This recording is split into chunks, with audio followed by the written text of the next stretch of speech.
Welcome to the Hidden Driveway Show. I'm your host, Amu, and joining me today, we have a very special guest, FiveFingersNoah. If you'd like to tell me who you are. I'm FiveFingersNoah. I'm a rapper, producer, booty engineer. Yeah, man, that's me. Yeah, all I right, don't have like well. I don't have much to add on. Well, if you guys are like an avid Hidden Driveway viewer, Mr. FiveFingersNoah over here should need no introduction, because you've been in like a pretty like sizable amount of the videos, honestly. You had a whole interview 2 years ago. You got the medication, the prequel breakdown. You were like featured pretty heavily in the Camera Sonora documentary. That being said, I think there's just a lot about your music that we have not like really talked about or covered at all. And you've also just changed a lot as like an artist in that amount of time. Like the tape you had dropped, which is Girls Want to Have Fun, like when we did your interview, like the stuff you make now sounds nothing like that at all. So Yeah, I think it was not definitely at all. time to do an update. Yeah, I Yeah. would agree. I've came a long way in 2 years. It's weird. Yeah, and you're not 17 anymore. I'm not 17. I'm 19 now, which Yeah. is Jesus, Crazy. man. Yeah, rewatching that one was so funny because like at the time you kept talking about how Ahmed had just left KSE, and it's really funny because that was a very brief moment in time that I'd forgotten about. Because I think he probably rejoined like 2 weeks later, but it's just funny that like at the time it was like that, and then like Zayn was like the newest KSE member at the time. Damn, Zayn's been in KSC for that long. That's Yeah. weird. I forget how long Zayn's been in KSC, because I mean he didn't really pop out like music until like maybe a few months in, because he kind of debuted with like King of Fools or Yeah. whatever. And then the Ahmed thing, that's really funny because yeah, that was like just a few weeks, so it was a very funny stint. Did I ever explain to you why he got kicked out? I don't think so, actually. Okay, the first time he got kicked out was because he left on his own accord, because he was lying about his age to us and felt like we were just gonna like usher him away for lying to us or whatever, because he was saying he was like 2 years older than he was, which is like everyone did that as a kid on the internet. Like he was like 14, 15, saying he was like 16, 17. So I was like, bro, you like, I think it was me, him, and Maeve in a call, like at that time, and he was like, "Can I be honest with you all?" We're like, "What, bro?" It's like, I've been lying about my age this whole time, and I was like so shocked because like I low key believed him, but there was no reason for me to believe him because he was saying he was older than me, and like that just did not make sense to me sometimes. So, but yeah, so you joined back once he cleared the air that we didn't care about him lying about his age. It was just such a funny thing to like leave KSC about. Yeah. I know when I first found out that you existed, this is me talking to Isaac in like early 2023, but he told me that you were saying you were like 20 years old at the time. I don't know how true that's. That's what he said. Not 20. I was saying I was older, Mm-hmm. but I was saying I was older than I was by probably a year or two, I want to say, because I revealed my age to my friend group when 8 Ball Soldier came out. I was just 15 when 8 Ball Soldier came out. So Mm-hmm. I was just 16, just 17 before, I told my Instagram friends at the time, which it wasn't even Isaac. I wasn't really talking to Isaac at that time, which is weird because me and him became good friends when Reloaded, like right before Reloaded dropped. So yeah, I don't know. That's weird. Yeah, I don't know. He was like, I think the way he talked about you was just like you were somebody like kind of new or something. Because I remember we were in a VC and he pulled up like your Rate Your Music page, and I think like 8 Ball Soldier was like the most recent like tape at the time or something, which is just weird to think about. Also, like how far Jesus, man. Yeah. back that was. But yeah, to get into it though, to get us started, is there anything you'd like to talk about? Is there anything on your mind right now, whatsoever? New Rainbow Six Siege. Oh, whoa! I said that wrong. New Rainbow Six Siege season came out today. I'm hype. Man, I'm so sick of the rank system in that game. It's basically there's no placement matches, which is so weird for an FPS game because any rank system in any type of shooter game is like placement matches. You play like 10 matches and it gives you a rank. You start from the same unranked thing and you play against people who are your same skill set regardless of how many matches you play. So like let's say you're like the best in that game, you're a champion and it's your first game of the season. They're going to match you against champions who've already played like 50 games that season.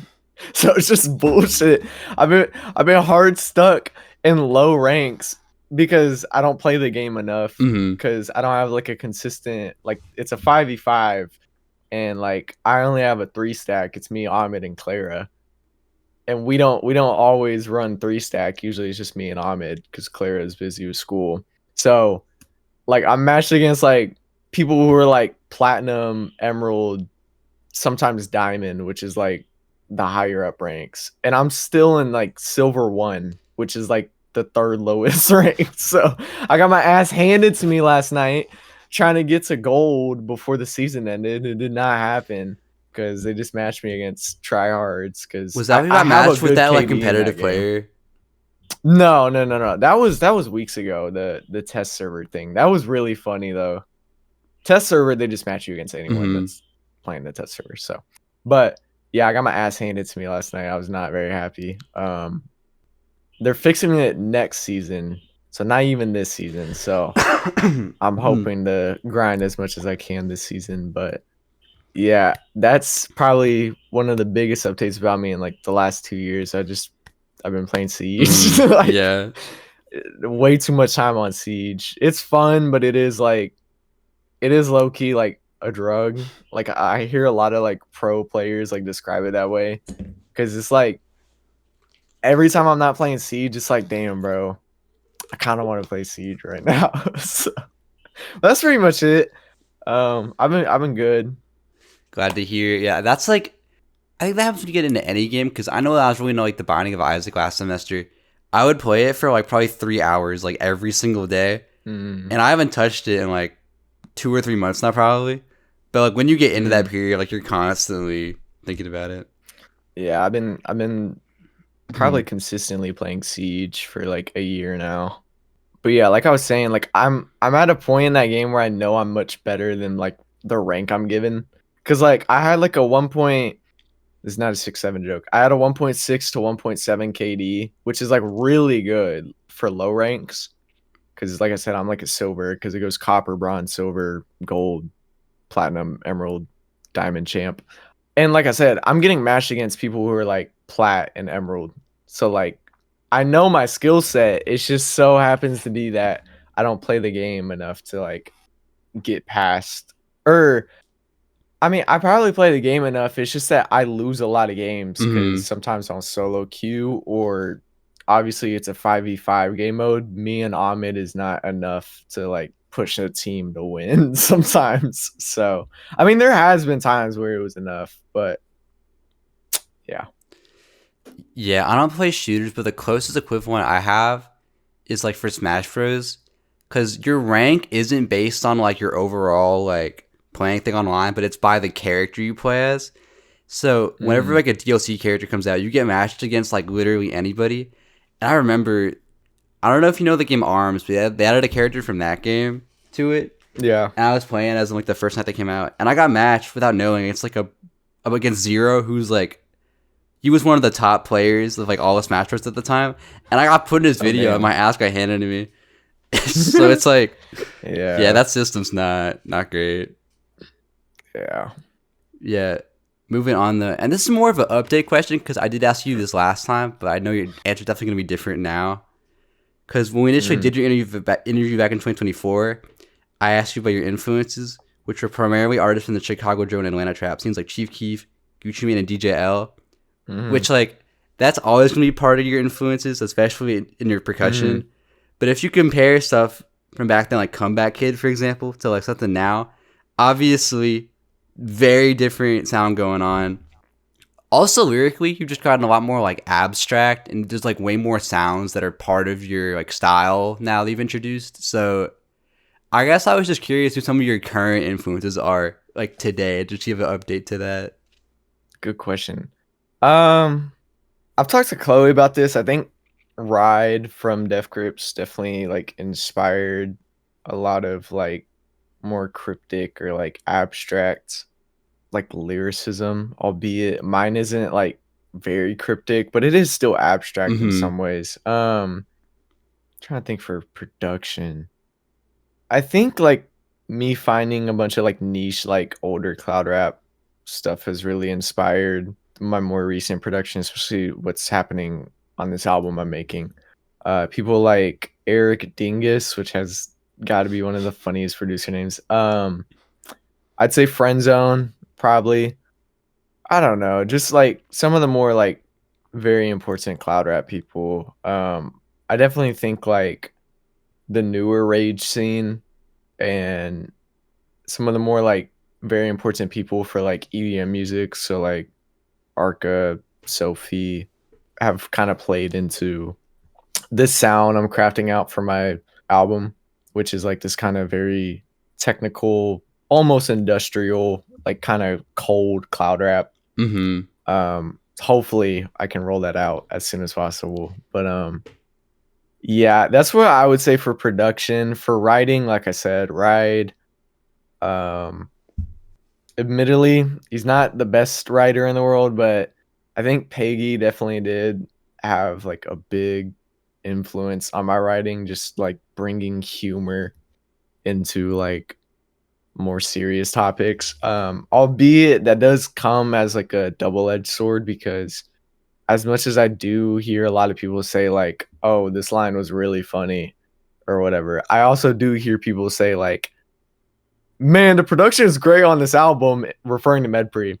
I don't care about the rapping though, and it's like, okay, I do understand it because I don't know. I've re-listened to a bit of Medpree, and it's just like I don't know, like one-off, like tongue-in-cheek, cheesy ass lines, like some slide Calvin Harris, like I don't know. You know what I I mean? like that one. So I think I'm still trying to find writing inspiration. I think Kendrick Lamar, of Of course, is course, like a yeah. big place to look for inspiration. Just very, very technical.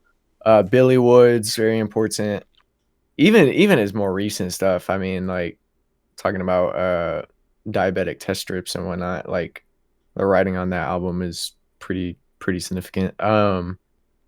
Maybe just some more people around in the scene. I think even like me and Zyber kind of like trade off on like writing inspo with one another because he's told me I think before that some of the stuff I've written has inspired his music, and I definitely feel that Smile You're on Camera definitely plays a role into my Mm-hmm. writing, especially when I'm on more folky stuff like anything produced by like Ty Cox, songs like Campfire, Time and Place, stuff like that. Yeah. So Yeah, I'm sure like Charles Hamilton also, right?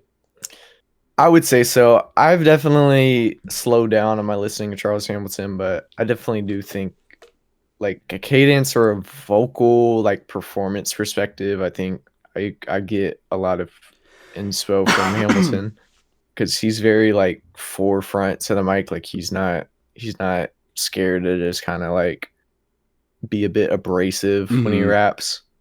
So yeah.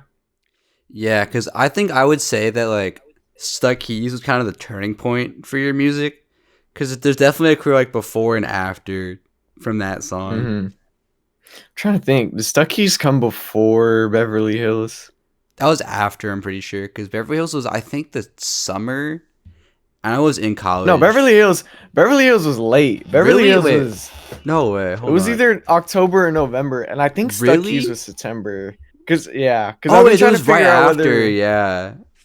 I've been trying to think of whether Stuck Keys or Beverly Hills was like that turning point for me because Stuck I Keys was think September. I've And heard then Beverly was October. yeah, I definitely do think Stuck Keys was a turning point, but I also do think Beverly Hills was because like that was the first time in a long time where like I like tried to be like okay, let me like use auto tune and like not sound like shit. So yeah, that definitely. I think both of those tracks were really, really important for like me moving forward. Yeah, because also when we went back to like Med Pre, one thing I've noticed is that like I think the vocals and the production like still hold up. That being said, though, you've gotten so much more like expressive from that tape. And I know if you were to record like "Tell Me Who I Am Now," I'm sure it probably would have been more like God Loves This" or something in terms of like how you handled that. Yeah. Yeah, I think that's one thing I'm really proud of is just how I just kind of continue to be more expressive in myself in music. And sometimes people don't like it because I've had a lot of criticisms like from not people directly. I'm not gonna say who because it's just like I don't care at the end of the day, but like I know some people have said like, oh, I didn't really like his singing on this song in reference to like some more recent drops that I did. And it's like I do see it being like a double-edged sword with expressiveness because on one hand, you get the point where, you know, it comes out really good and Mm-hmm. it's just like God loves us. Like I don't think I've had any criticisms on my vocals on that song. And then you get stuff where that expressiveness can be deemed as like too much or like corny, which is really stupid, but it is what it is, I guess. I don't know. That is something I want to work on though more, especially on my album since it's a concept album and it's through a perspective of a character, not me. I definitely want to get more expressive because I think that that's a good way of showing that this album's not about me. It's just about a narrative that I wrote. You know what I mean? Mm-hmm. So Yeah, because I know this is when we like first talked like ever. So this was like 3 years ago at this point.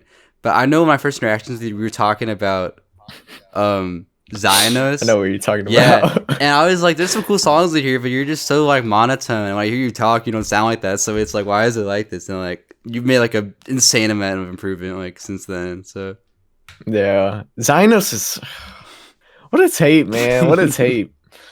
Um, not a good tape, but what a tape. I still can't believe New George Michael was my biggest song by like a prominent I amount, think it's like only 20K because you have streams. featuring Cash Paint on it.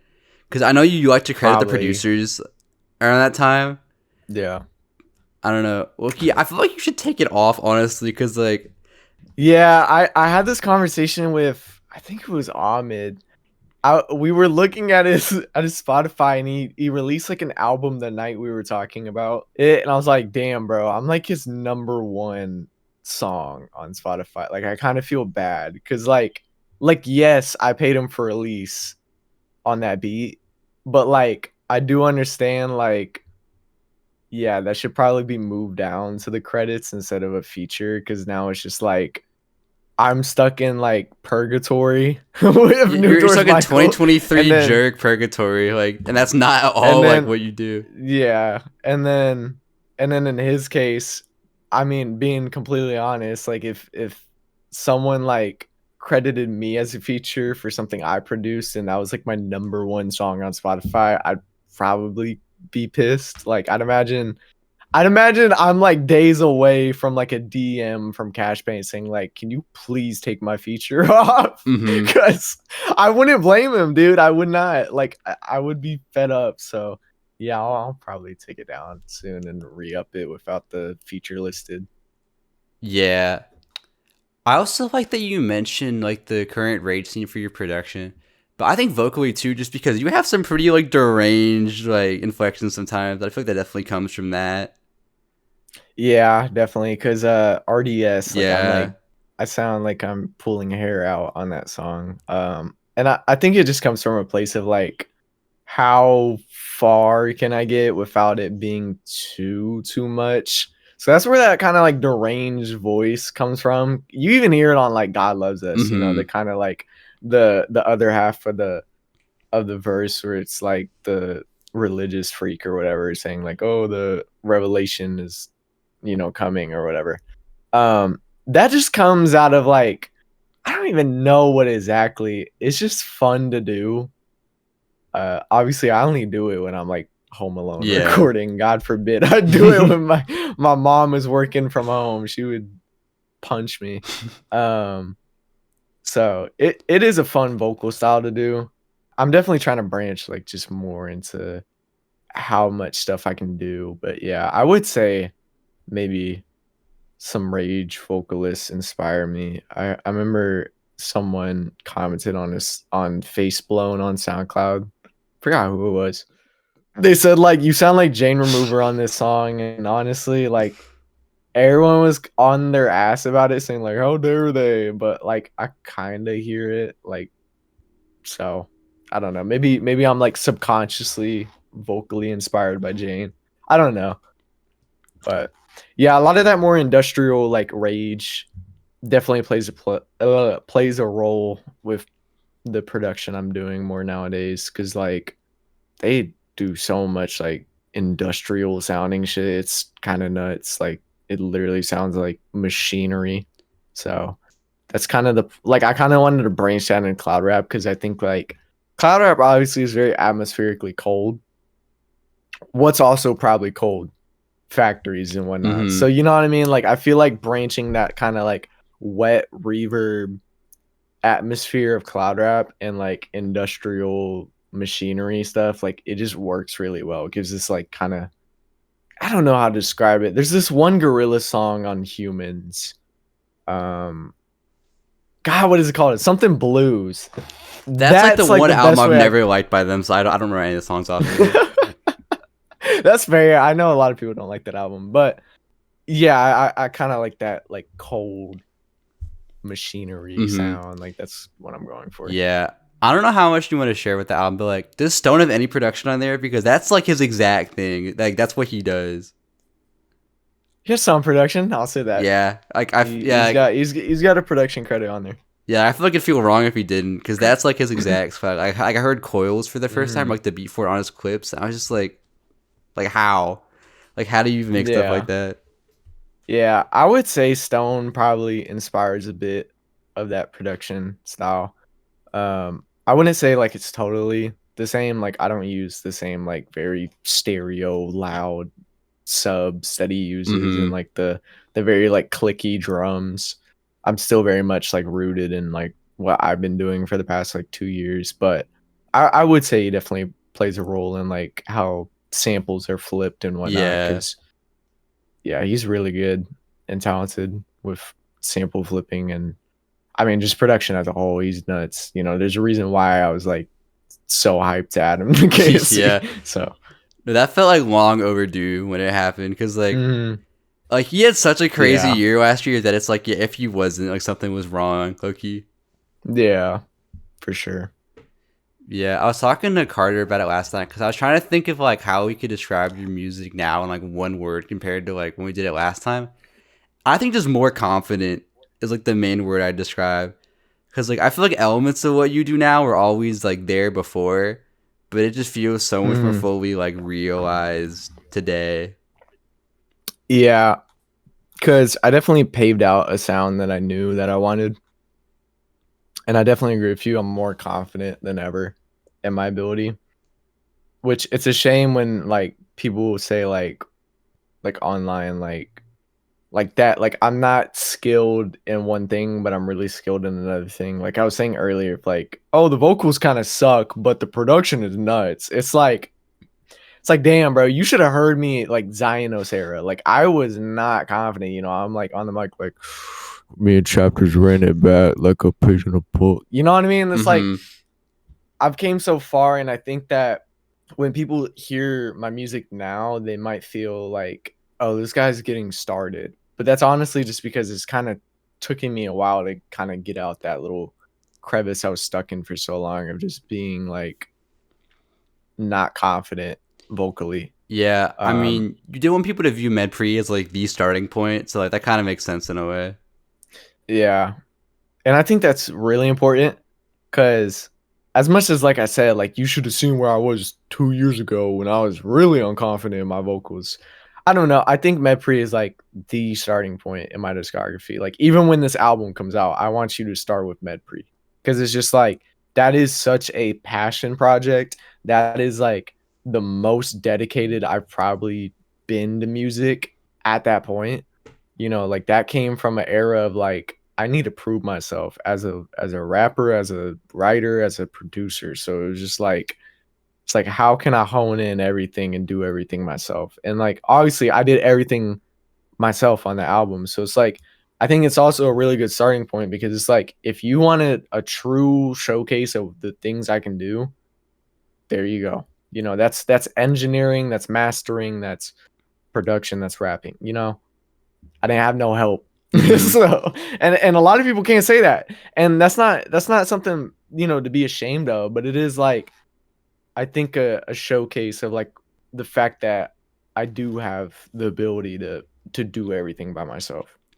And I wanted to get that out the way just in case someone listens to this album that I'm making when it releases and someone's like, "Oh, I bet this guy couldn't do anything by himself." You know what I mean? So, it just it's just a good way to, I guess, show off before a wave of new listeners comes in. You Yeah. know, just in case if I ever get to the spotlight of someone like, I don't know, like Fake Mink or Xavier So Based, you know what I mean? Because a lot of people, I know Fake Mink's like thing is like, oh, I recorded, produced, and made this album all by myself. You know, most people can't do that, and I feel like that is a very accomplishable thing.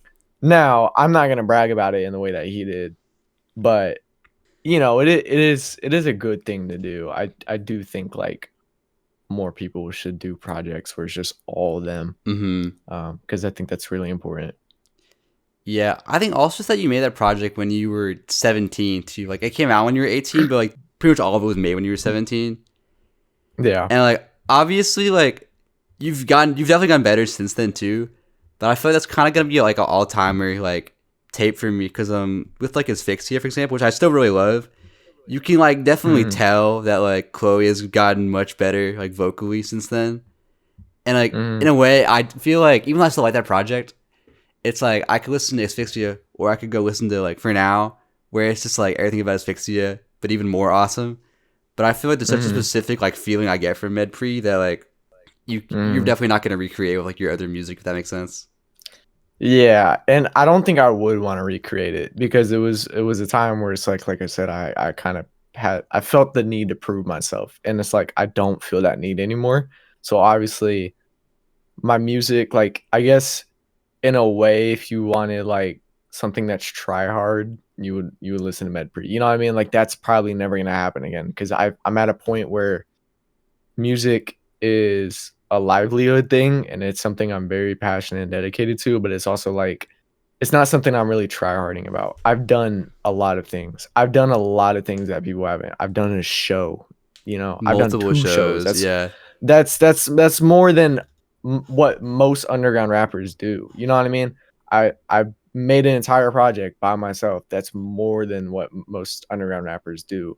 And it's never a competition, but it is like on the personal list of mine, I've checked off like everything I've wanted.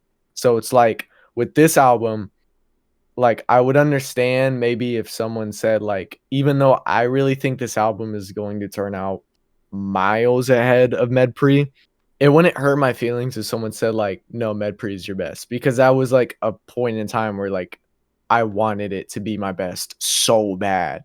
So yeah, I get what you mean. It was definitely a point in time. I definitely think like being the age that I am now and like being in college, like I probably wouldn't like if I made MedPre today, if MedPre never existed and I made it today, it would be vastly different because I'm not at the same point in time. You know, Mm-hmm. like I was a senior in his first semester making MedPre. I was 17. You know what I mean? So very different time. Yeah. Yeah. And then before I go to the next question, I also want to bring up your cover art too, which I didn't talk about that at all in the previous interview, but like that's something I definitely look forward to with each release because I feel like there's just a specific style that you have, and they're just like fun to Mm. look at. So I was kind of curious where like that came from. I don't even know. I had a conversation with Maya and Carter about it because they were both like, "You got it from me." Not actually, like, not in a serious connotation. It was just kind of like just a conversation about cover art and graphic design. I don't really know where it came from. I really don't. I think it just came out of maybe a bit of everything I was seeing at the time. So I guess maybe Carter and Maya aren't totally wrong to say that like their collage graphic design like played a role. And maybe subconsciously something like Danny Kyoko. the stuff he was doing at the time with like the very colorful, like sticker-esque Mm-hmm. stuff everywhere, maybe played a role. I don't really know. Like I said, it's just something that I kind of decided I wanted to do with a fit picture of mine one time, the one for Pogo Stick. I was just like, you know what? Let me add a bunch of stuff on it. And that just eventually caved into stuff like Mixing Medicine, Airport, which I still kind of am really proud about. Albeit I don't like that song. That cover art is nasty, like really good. Mm-hmm. And then obviously, now we're here today where recent drop was Dwight Howard, and like you still kind of see that thing. I think I'm very inspired to just continue that trend because I think it looks nice, but also it's like it's another like showcase that like I can do things by myself. Like I don't need someone. Like I've been making cover arts by myself since Pogo Stick, and that's summer 2024. Like that is a pretty significant amount of time. That's almost 2 years straight of just doing cover arts by myself. And sometimes it does like halt me back because it's like I want to drop the song, but I don't have a cover art. But yeah, I don't know. I think it just looks really nice. It kind of makes this aesthetic of me and Yeah. whatnot because I think a lot of underground rappers have their own like aesthetic, and I didn't really have one up until those covers. So yeah. Yeah, I think it's also cool way to just kind of showcase your personality more too, because it's just those like random snippets of things you like that are like featured on all the covers too. Mm, for sure. And a lot of that stuff is also childhood stuff. Like the Dwight Howard one has a bunch of like Nintendo Wii stuff, and it's like yeah, like I grew up a Nintendo kid, so like that was like very much reminiscent of that. And I'm sure there's other stuff on the cover arts that like are a showcase of my personality and the stuff I grew up with. I think it's just kind of it's a tongue-in-cheek way of like getting to know me, maybe. Mm-hmm. Yeah, I think my favorite is probably Campfire. Like you can't beat a childhood pick, so like that one is just like so perfect to me. Yeah. Yeah, that one's really funny to me because it was probably the one that took me the least amount of time. Like it's like a Balenciaga hoodie cropped out, uh, a blue polo, Plants vs Zombies, and then like a Japanese sun kissed drink, and then like a patch of grass underneath the Plants vs Zombies stuff. And then yeah, it's just a photo of me at like I think McDonald's when I was like 6. So very simple, but I do get it. Like it's a very reminiscent cover. It's cool. Yeah, I think especially for that song too, it just like perfectly fits like the Mm. the cozy vibe. I always instrumental that song has. So Yeah, you should have seen the original rendition of that cover. I was trying to implement like a campfire element so bad, but it did not end up looking good. It was a mhm. completely different cover. It was supposed to be like brown, but I was just like, I don't like where this is Yeah, that going. I'm doesn't just fit gonna for that use song. Yeah, I just ended up using that cover because I made that cover like months prior to the song, and I was just like, let me readjust a few things, and then yeah. Yeah. All right. Well, moving on. So you just talked about your influences, and admittedly, you've been one of mine. So there's a lot of producers you frequently work with, like Ty Cox, Isaacs, and 147. And while I love all your songs with them, your self-produced stuff is definitely my favorite from you. Like doing the breakdown video for Medication the prequel. I said this recently, but like it definitely changed the way I do drums like permanently. Cause you don't even have Hmm. like a weird swing in them per se, but you just fill them up so much. There's so much life to your drums, and mine was Hmm. very like stale. I think before that. So since like you and like Chloe and like Ty Cox have all definitely had like a massive impact on like how I program my drums, just because there's so much more like full now. Hmm. Anyways, I bring this up though, because on top of the frequent features you do for people, you also like to produce for a lot of other artists in our circles, and especially in KSE, like One End, Via, and along with Mir. But at least to me, it doesn't seem like you really focus on sending beats out to other artists as much, despite production being such a large part of your artist identity. Recently, though, you did get a placement with Fashionist, and then I know you have some old, like 2 Chainz placements too. So, like, is being would you want to focus more on producing for other artists? Is that like an interest you have at all? I love when people hop on my beats like so much. Like it is just something that is like I do wish more people, even in like KC, would do. Because like I think like last year I made like a whopping like, I don't know, like 100, 200 beats, and it's like only a few of them got placed that year. Um, I think nowadays, no, I'm not. It's not a big interest of mine that much. It's more of just like come and go. Like, oh, send me beats. Okay, I got you. You know, that's where like stuff like the fashionist placement came from and whatnot.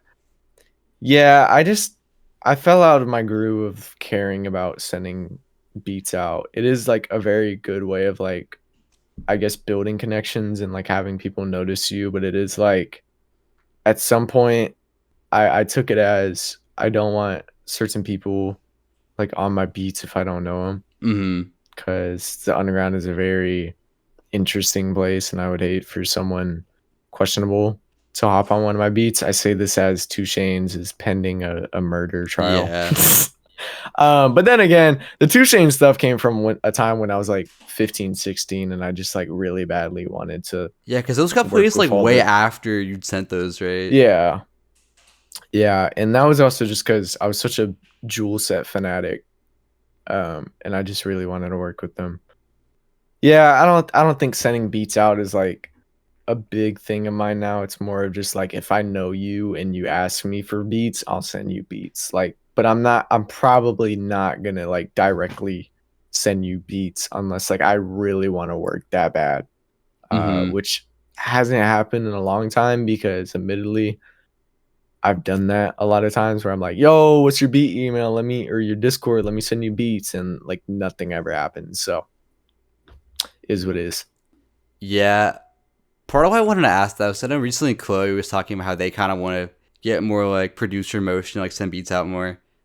I know that production is such a Mhm. big part of your like sound that like I don't know if that's something you've thought about at all. Yeah, I definitely thought about it for a long time. I don't know. I think I've gotten greedy in a way, I guess.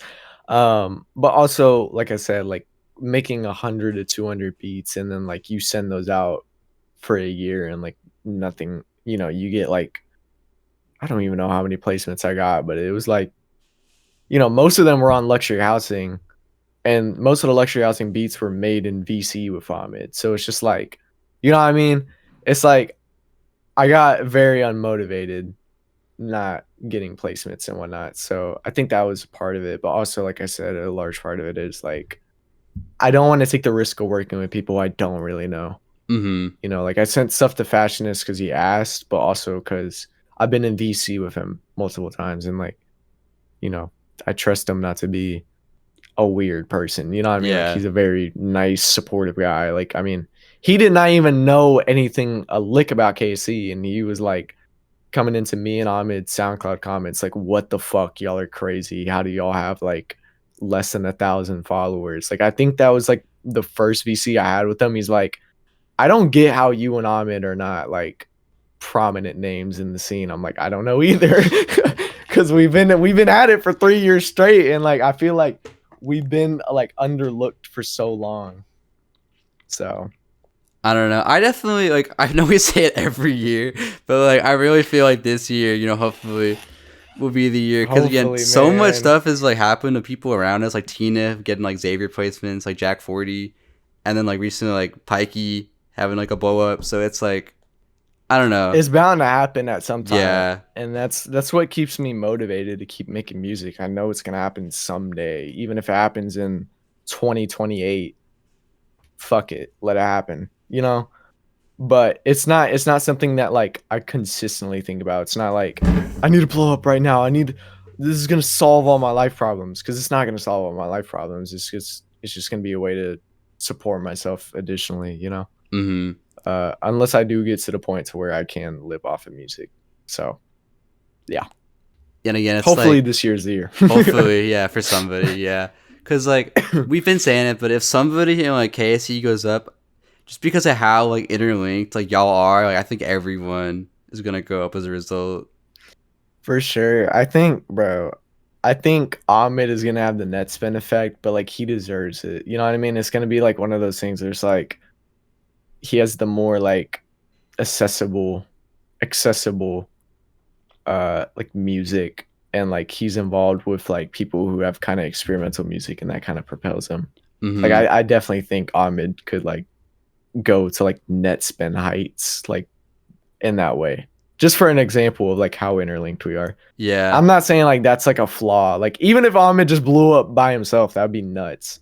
But I'm just saying like I think the likely case is like maybe something more obscure from one of us blows up, because that's usually what happens. You know what I mean? Like Pikey, for example. You know what I mean? Like no one was expecting for generational epic collage to blow up. You know, because it's epic collage. Like that's a kind of niche internet genre. You know what I mean? It's like now you got people on TikTok like dancing to his stuff, and that's awesome, man. Like, you know, like I would not expect people on TikTok of all things to be making dances to like Pikey's music, but and Sticker Bush, of course. And that's awesome, you know? Like that's a very accomplishable thing. So Yeah. I think with that project too, it's crazy because like when I did his interview, this is like obviously before any of that had happened. So I was just kind of viewing his discography like as a whole. And like I like that album a lot, I still do. But to me, like his solo stuff was always like the real highlight. So it's interesting how people are like, this is the project that kind of like defines him at the moment. I think it's just because it's abrasive and it's something that most people haven't heard before. Mm-hmm. I think a lot of people who listen to that project have never listened to Lucia Crampton or any other prominent like epic collage artists. And that's not to like discredit Pikey at all, of course. Like I just said, it's something new. Mm-hmm. But like I said, I do think you have a better likelihood of like doing something never before heard in like a more niche scene and blowing up off of that, rather than like, you know, like a lot of Pikey solo stuff is like Deconstructed Club or, you know, just hip hop. You know, what's that one song? Oh my goodness. The one with the music video has like 3 beat switches. Not even beat switches. The song like changes. Is it Out of London? That I might be forget. it. You know, like it makes sense more to me that more people would be more intrigued in something like Light Skin Problems than Deconstructed Club or like the hip hop stuff he was making. And like I said, not discrediting him, it's just people want to hear stuff they haven't heard before. And Yeah. you know, a lot of people have not heard epic collage, but they've heard hip hop, they've heard Deconstructed Club. You know what I mean? Because people listen to Sophie, Arca, you know. Yeah. I also think you might be on something with the Ahmed take because I don't know if you've watched any of that guy that Zilla sends like all our stuff to, but that guy loves Ahmed's music, like probably the most out of like He loves anybody. Ahmed's music. He does not like my music though. So but yeah, shout out. I think his name is it JK Mill or Jake Mill? I think it's JK Mill. Shout out. Dude, it was so funny. I was watching the Forest So Baby reaction, and he got to the song that me and Penn produced, and he said, produced by AAMU and Wizard Perm. and it's like, how do you even like, how do you mess it up? I have bad? a feeling that he's doing it on purpose now because he just does this so often. Like he pronounced Bappy like 3 different ways and they were all unique. It's like, okay, like I don't know. It feels like a Flight Reacts type of thing. It's like it's just on purpose. Yeah, shout out to him though. Moving on. So towards the latter half of 2025, you should go on a single run that you're still currently on today, having released Dwight Howard last week as when we're recording this. February was a big month for you, as you have the special birthday of February 14th, which is Valentine's Day, of course, and released the song V-Day Baby to celebrate, which has definitely been my personal favorite single out of like this run so far. You're one of the most passionate people that I know, and I feel like whenever I'm gonna call with you, we end up going on some crazy tangent about music, games, sports, history, just like whatever. So, what are some things that you really just enjoy talking about with other people? I think you kind of nailed it. Music, whether underground, mainstream, whatever, just music in general is just such an important thing to talk about for me. I feel like as much as I do love film and I do love, you know, visual arts like paintings or whatever, like, or like anything physical, I do think like music is like just such a wide range of art. And I think it's just so beautiful to talk about. And there's so much to talk about. I don't think you could ever stop talking about music because it's just so layered. When it comes to sports, yeah, NBA. The Mavericks suck this season, but like, I love a good conversation about the NBA, whether that's like, is Tim Duncan better or Kobe Bryant, or who's most likely to win the finals this year? Is it the Pistons or the Thunder? Stuff like that. Even more like niche conversations, like whether that's like 90s or like 2000s NBA.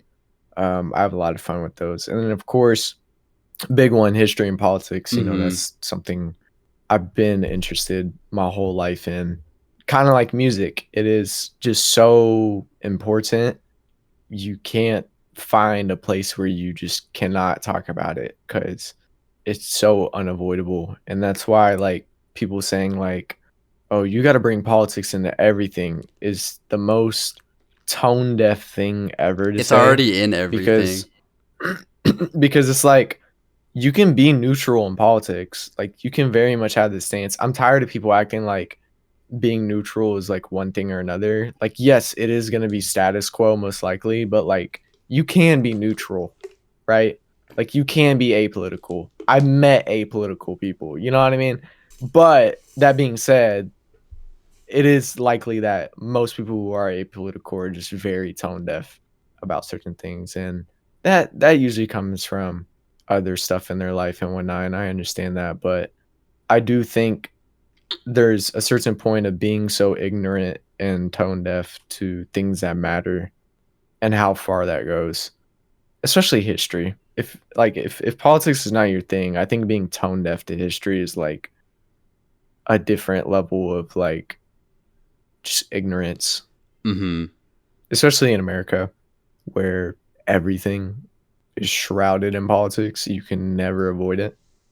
And that's not to say that like everything needs to be talked about. Like, I'm very much someone who's like, I hate identity politics. I hate baseless pointless things.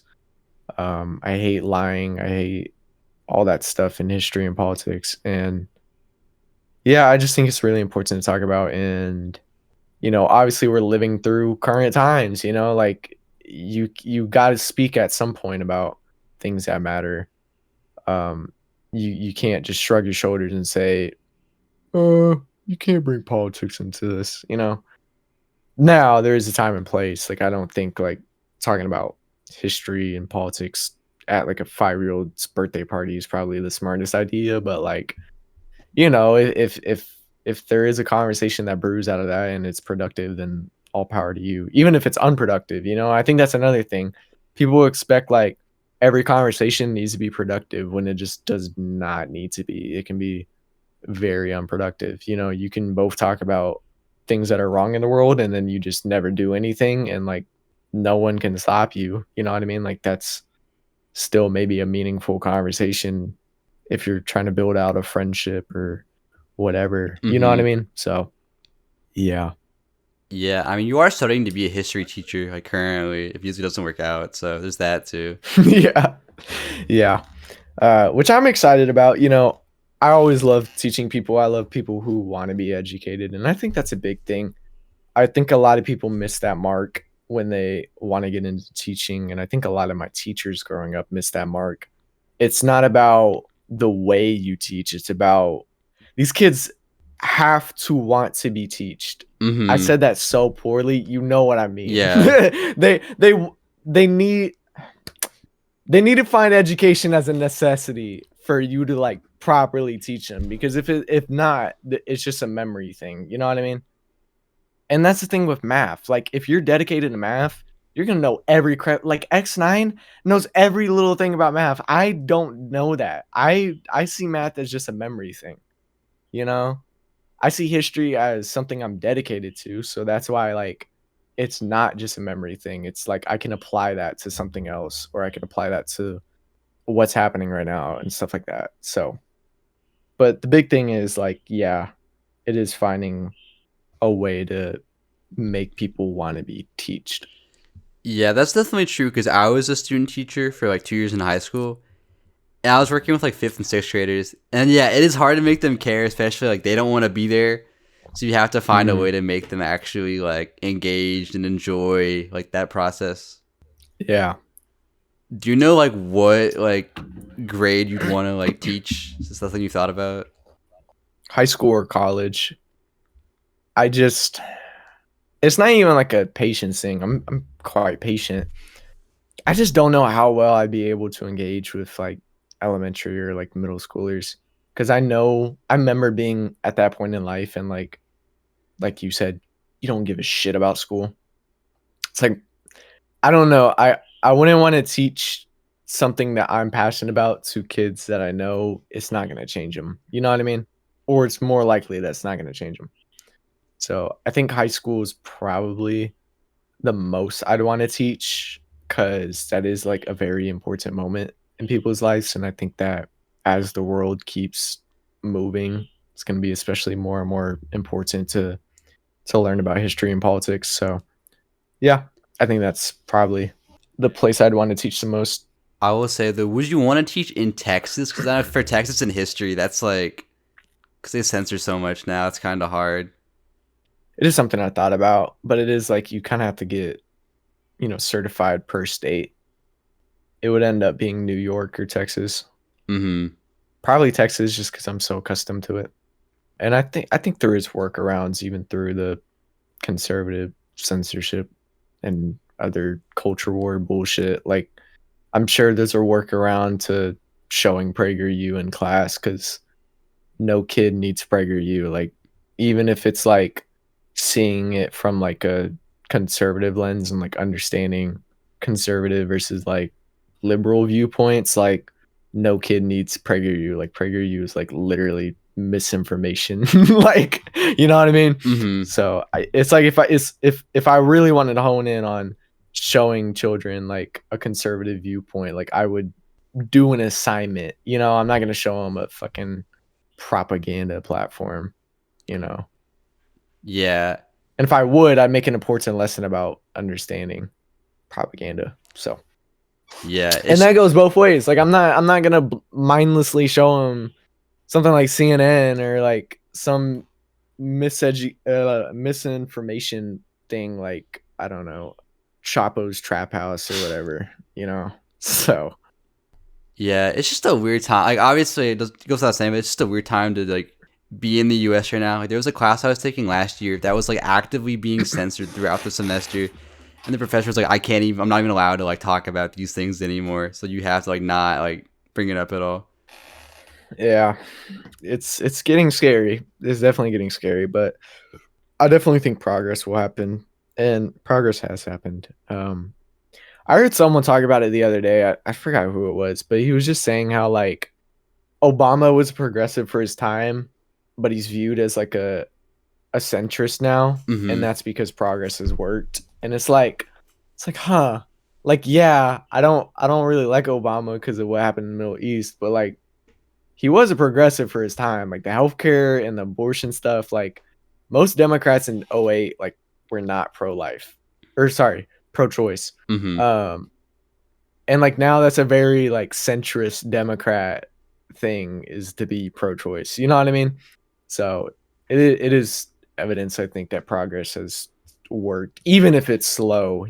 I think it will continue to move forward. I definitely think people are kind of understanding now how much they dislike authoritarianism. The government's so involved with AI corporations and all this other shit of censorship, and it's just like I think people are kind of realizing, oh shit, I probably shouldn't have voted for Trump. And I'm not saying Kamala would have been much better, but who knows? Maybe we wouldn't be in this fuss with ICE and AI companies, and who knows? Hindsight is 2020 or whatever. Yeah. Um, I guess still in the middle of it. I was also told to mention like Roblox FNAF games during this part. So I don't know if there's anything you want to talk Oh about for that. shit. Oh shit. That's a real deep pull. Yeah, man. That's how I met my first online friend group. Was Roblox FNAF roleplay games. That was so funny. That was really fun as a kid. Like, whether I was being the night guard or Foxy, that was fun. I had my own like OCs. Like I was always a weird kid. I remember even asking like my friends at school. I had this friend named Calvin. I'd be like, "You want to play this Roblox FNAF roleplay game?" And like it never happened. even though he said yes, because it's just like I understand most people probably don't want to do that, and it's like I get it, you know. I think it was just coming from a place of like I loved the internet as a kid. I loved Roblox as a kid. That was like my number one thing. Like anytime there was like a Roblox or Minecraft conversation, I was always Roblox, like all the way. How the mighty fall, unfortunately. But yeah, man, that was really fun as a kid. Met a lot of cool people from there. Don't really talk to any of them anymore, but who knows? Maybe someday. Maybe they'll see this video and they'll reach out and be like, "Hey, you remember me?" Who knows? But yeah, that was a fun time. Yeah. I don't know. Dude, I miss old Roblox and like Pop Tropica and stuff so much. Like that's like I feel like the early 2010s were probably like the peak of the internet. And maybe obviously we're biased because we grew up, but like it was so much less corporate like back then. Even though like obviously it was a part Pop Tropica had like video had like movie tie-ins like integrated into the game and stuff like that. But it didn't feel as like blatant as it is like now, I guess. It didn't feel mindless. It didn't feel numb. Cause like Roblox even had like collaborations with like the Star Wars show that came out in like 2014 on Disney XD. Forget what it was. You know, they had like collabs like that. You know what I mean? And they always had like sponsored collabs and whatnot. Which a lot of people during that time like were very much against sponsored events. And it's funny now because like every event on Roblox is sponsored because it's corporate. You know what I mean?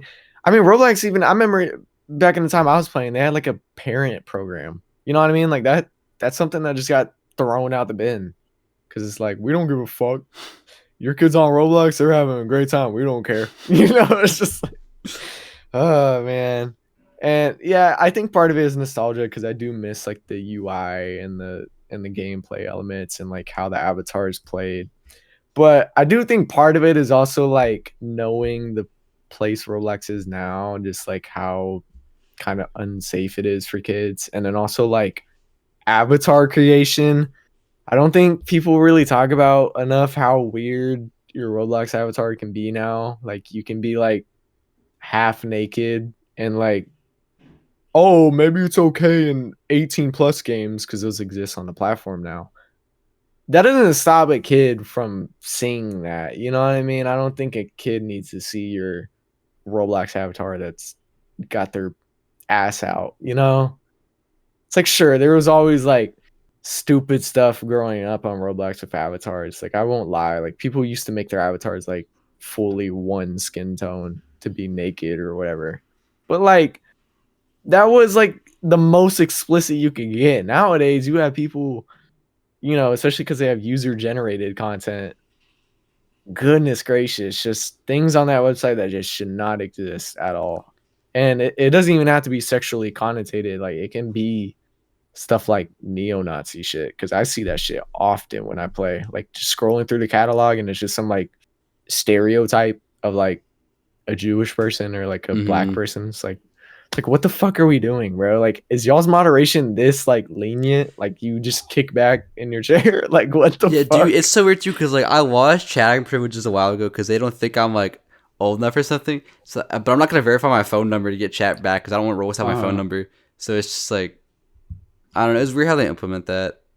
There's also just so much like slop on there now too, which like I'm sure there always was, but I feel like whatever I get like recommended on there now is like purely that pretty much.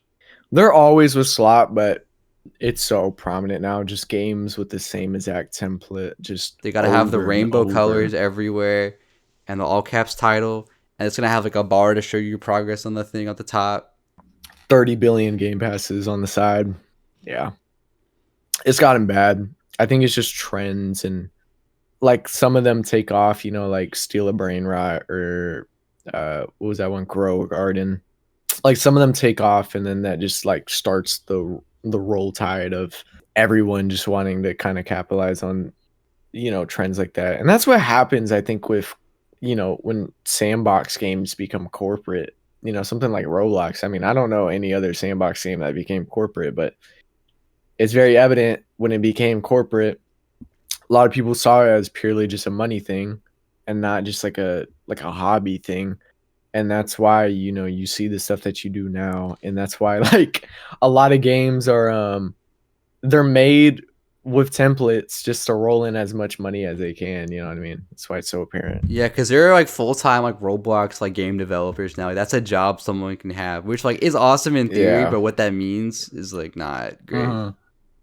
Yeah, there was only like maybe like 20 of those in like 2014. You know, Bro, Virus Vixen. I don't even remember that guy. That was the It like sounds the familiar. survive the disasters person. Oh, And I think they did I remember. speedrun also. Mhm. I'm not like active there anymore, so obviously I wouldn't know. But I feel like Scratch Wiki might be like the last bastion of like that era of the internet, because they moderate it like so heavily there that like it is very like self-contained in terms of like what's like able to be there on that website. Yeah, for sure. Yeah, actually, this next question is kind of related to what we've been talking about. But one thing that I really appreciate about your music is that you like to use your platform to speak about issues that you care about, especially in regards to like politics and the underground hip hop scene. There's lines about this throughout your discography, but some songs that focus on are Campfire, Parenting to the Side, and Preachings. This isn't really like a question. I kind of just want to give you like a space to talk about it freely now that you have like the chance to. But I guess just like, what are some of your problems with the scene as it stands today? Like, what are some things you think we could like do just as a broader, just like community, I guess, to like make these things like better?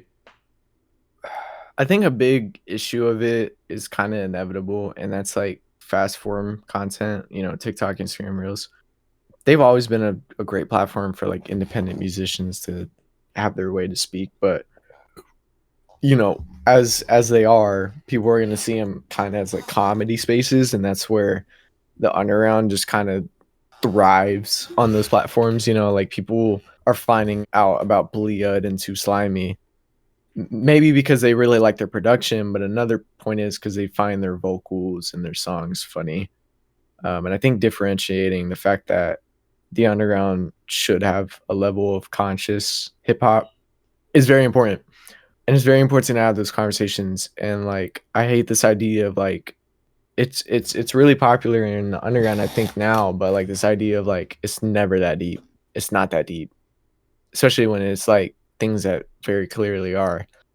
Another thing, I've had this conversation with a few people. I think the underground is like a very acceptive place, and that is really beautiful. You know, you get a wide range of, you know, culture, sexuality, ethnicity, nationality, things like that.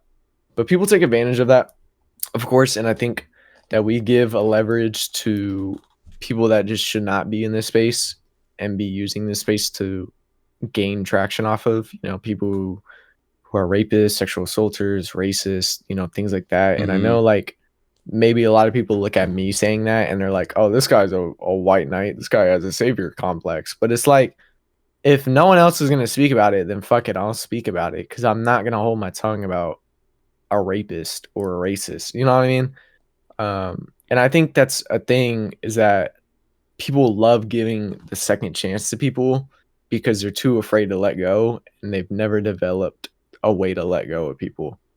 And I get it. It's hard. It sucks. But like at a certain point, you got to grow up and know when people are not good for you and they're not good to be around to begin with.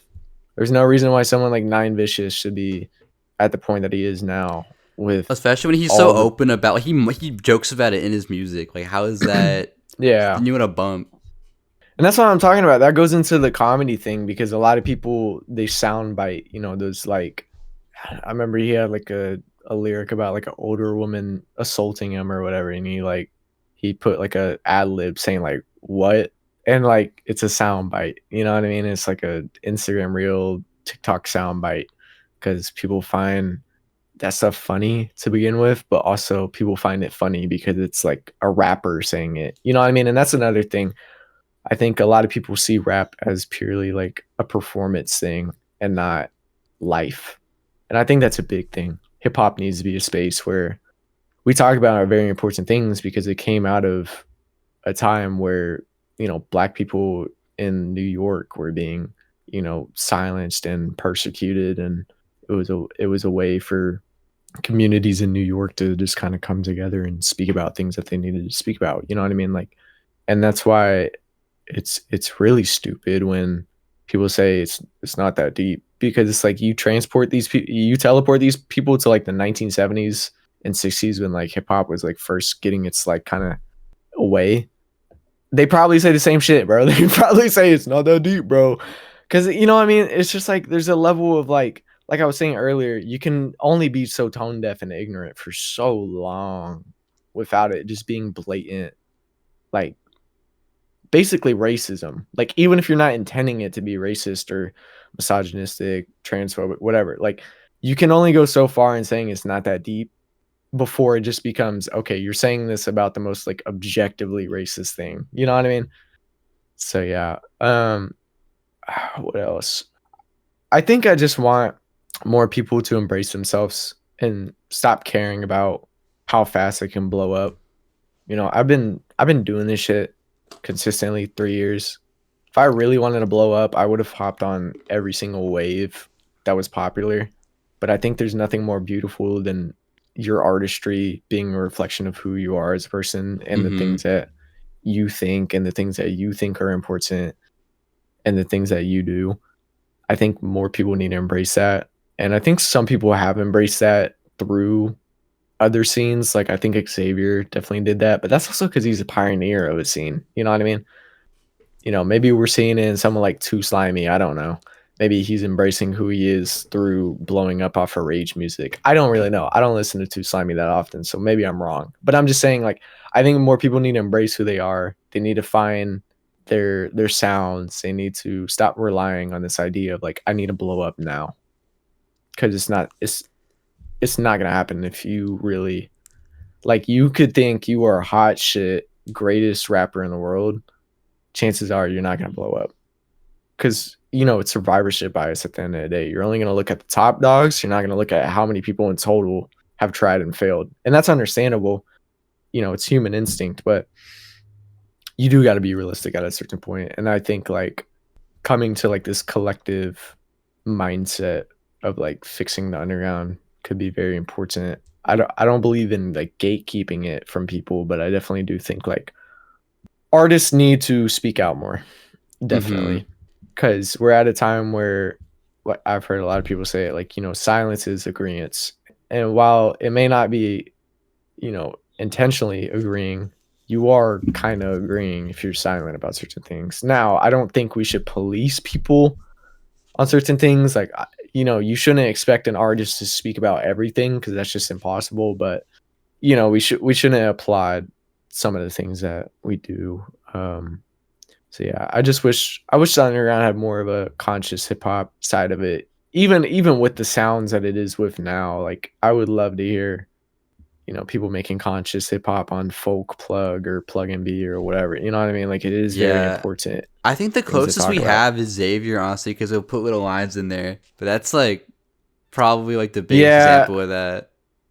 The thing with Xavier and his like little tidbits of like I can't fuck with people with the right wing and whatnot is like those come off more to me as like more sound bites than anything else, because it's like I don't really know if I've heard a dedicated conscious like Xavier song, and maybe that's a little asking too much, but I don't know. This is the same guy who said he can't fuck with people with the right wing and then like was friends with Joey like for years on end.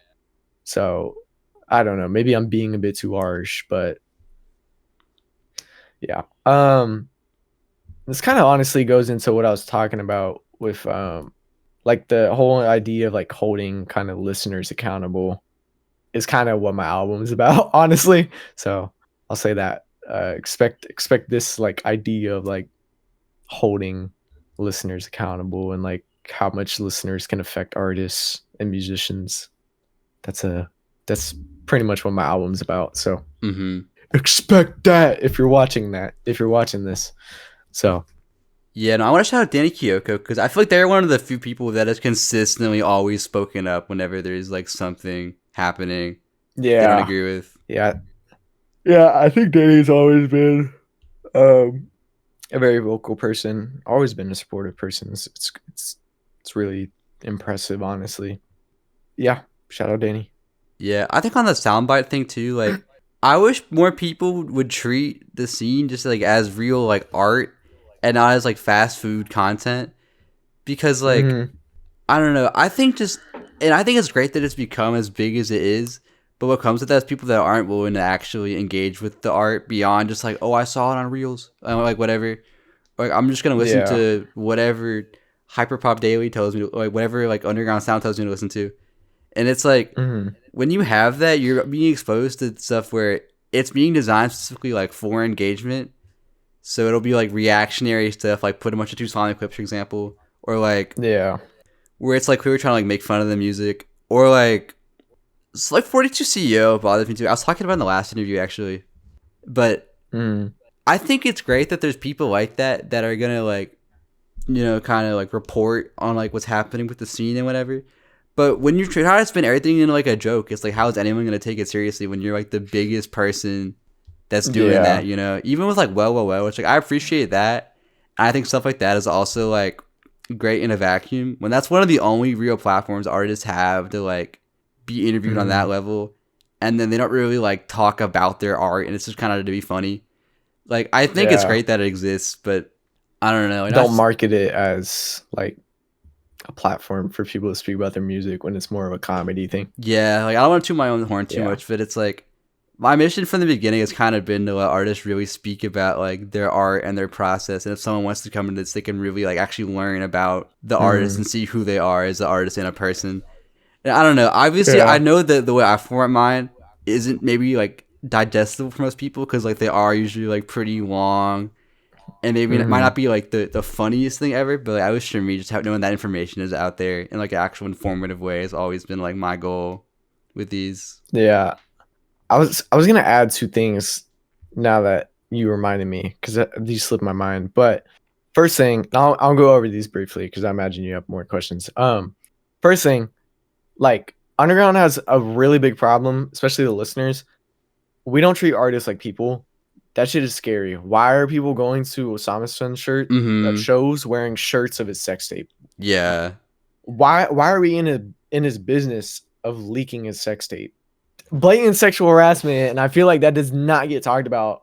It's like, oh, I feel so bad for him. Not and okay, if you feel bad for him, good, of course. But I think the broader conversation should be, why are we leaking an artist's sex tape? That is like an And then putting invasion it of on your a own T-shirt that you're privacy. going to his show Yeah, wearing, like that's a whole other yeah. It's like level. what? It's like why are we like objectifying artists into like it's gross. It's disgusting. It's like these people are not your toys to play with. These are real people with consciousness, feelings, life. You know what I mean? Like I bet you he was so pissed when he saw that shit. Because admittedly, I would be too if I had someone come up at Camera Sonora wearing some shirt of me naked, even if it's cropped out. I'm gonna be like, what the fuck are you doing? Because what the fuck are you doing? Like what? And then the second thing I was gonna talk about, which you kind of mentioned, was like, I think there's a lost art in the underground right now because of fast paced content, and that's people aren't really dedicated to finding music. They let music find them, and that's Mm-hmm. not totally awful, but it's like when your new favorite artist you found purely off of like TikTok reels, blah blah blah. That's cool, but you do need to think if you want to be like, in my perspective, and maybe I'm being stupid and biased or blah blah blah because I've been in this underground scene for like 6 years just as a listener. I think finding artists is so much more important than artists finding you. It is so much more important. Like, I want you on SoundCloud, like finding random ass obscure artists, just clicking through random links. Like, I don't care that your favorite artist, like you found them off of Reels. Like, I'd much rather hear you say, like, I found them off of a platform that actually rewards artists like SoundCloud, Bandcamp, rate your music. You know what I mean?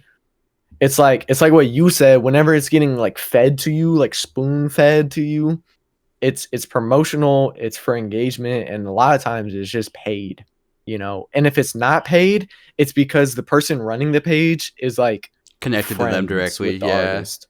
Yeah. Which like again, like that is low So key kind of how Hidden Driveway works too. Not all the time, but mostly people like are my friends. But but I think the difference is you're not marketing yourself as like a underground like news reporting thing. You're just giving a platform for people to speak. that's You true, know, yeah. that's way different.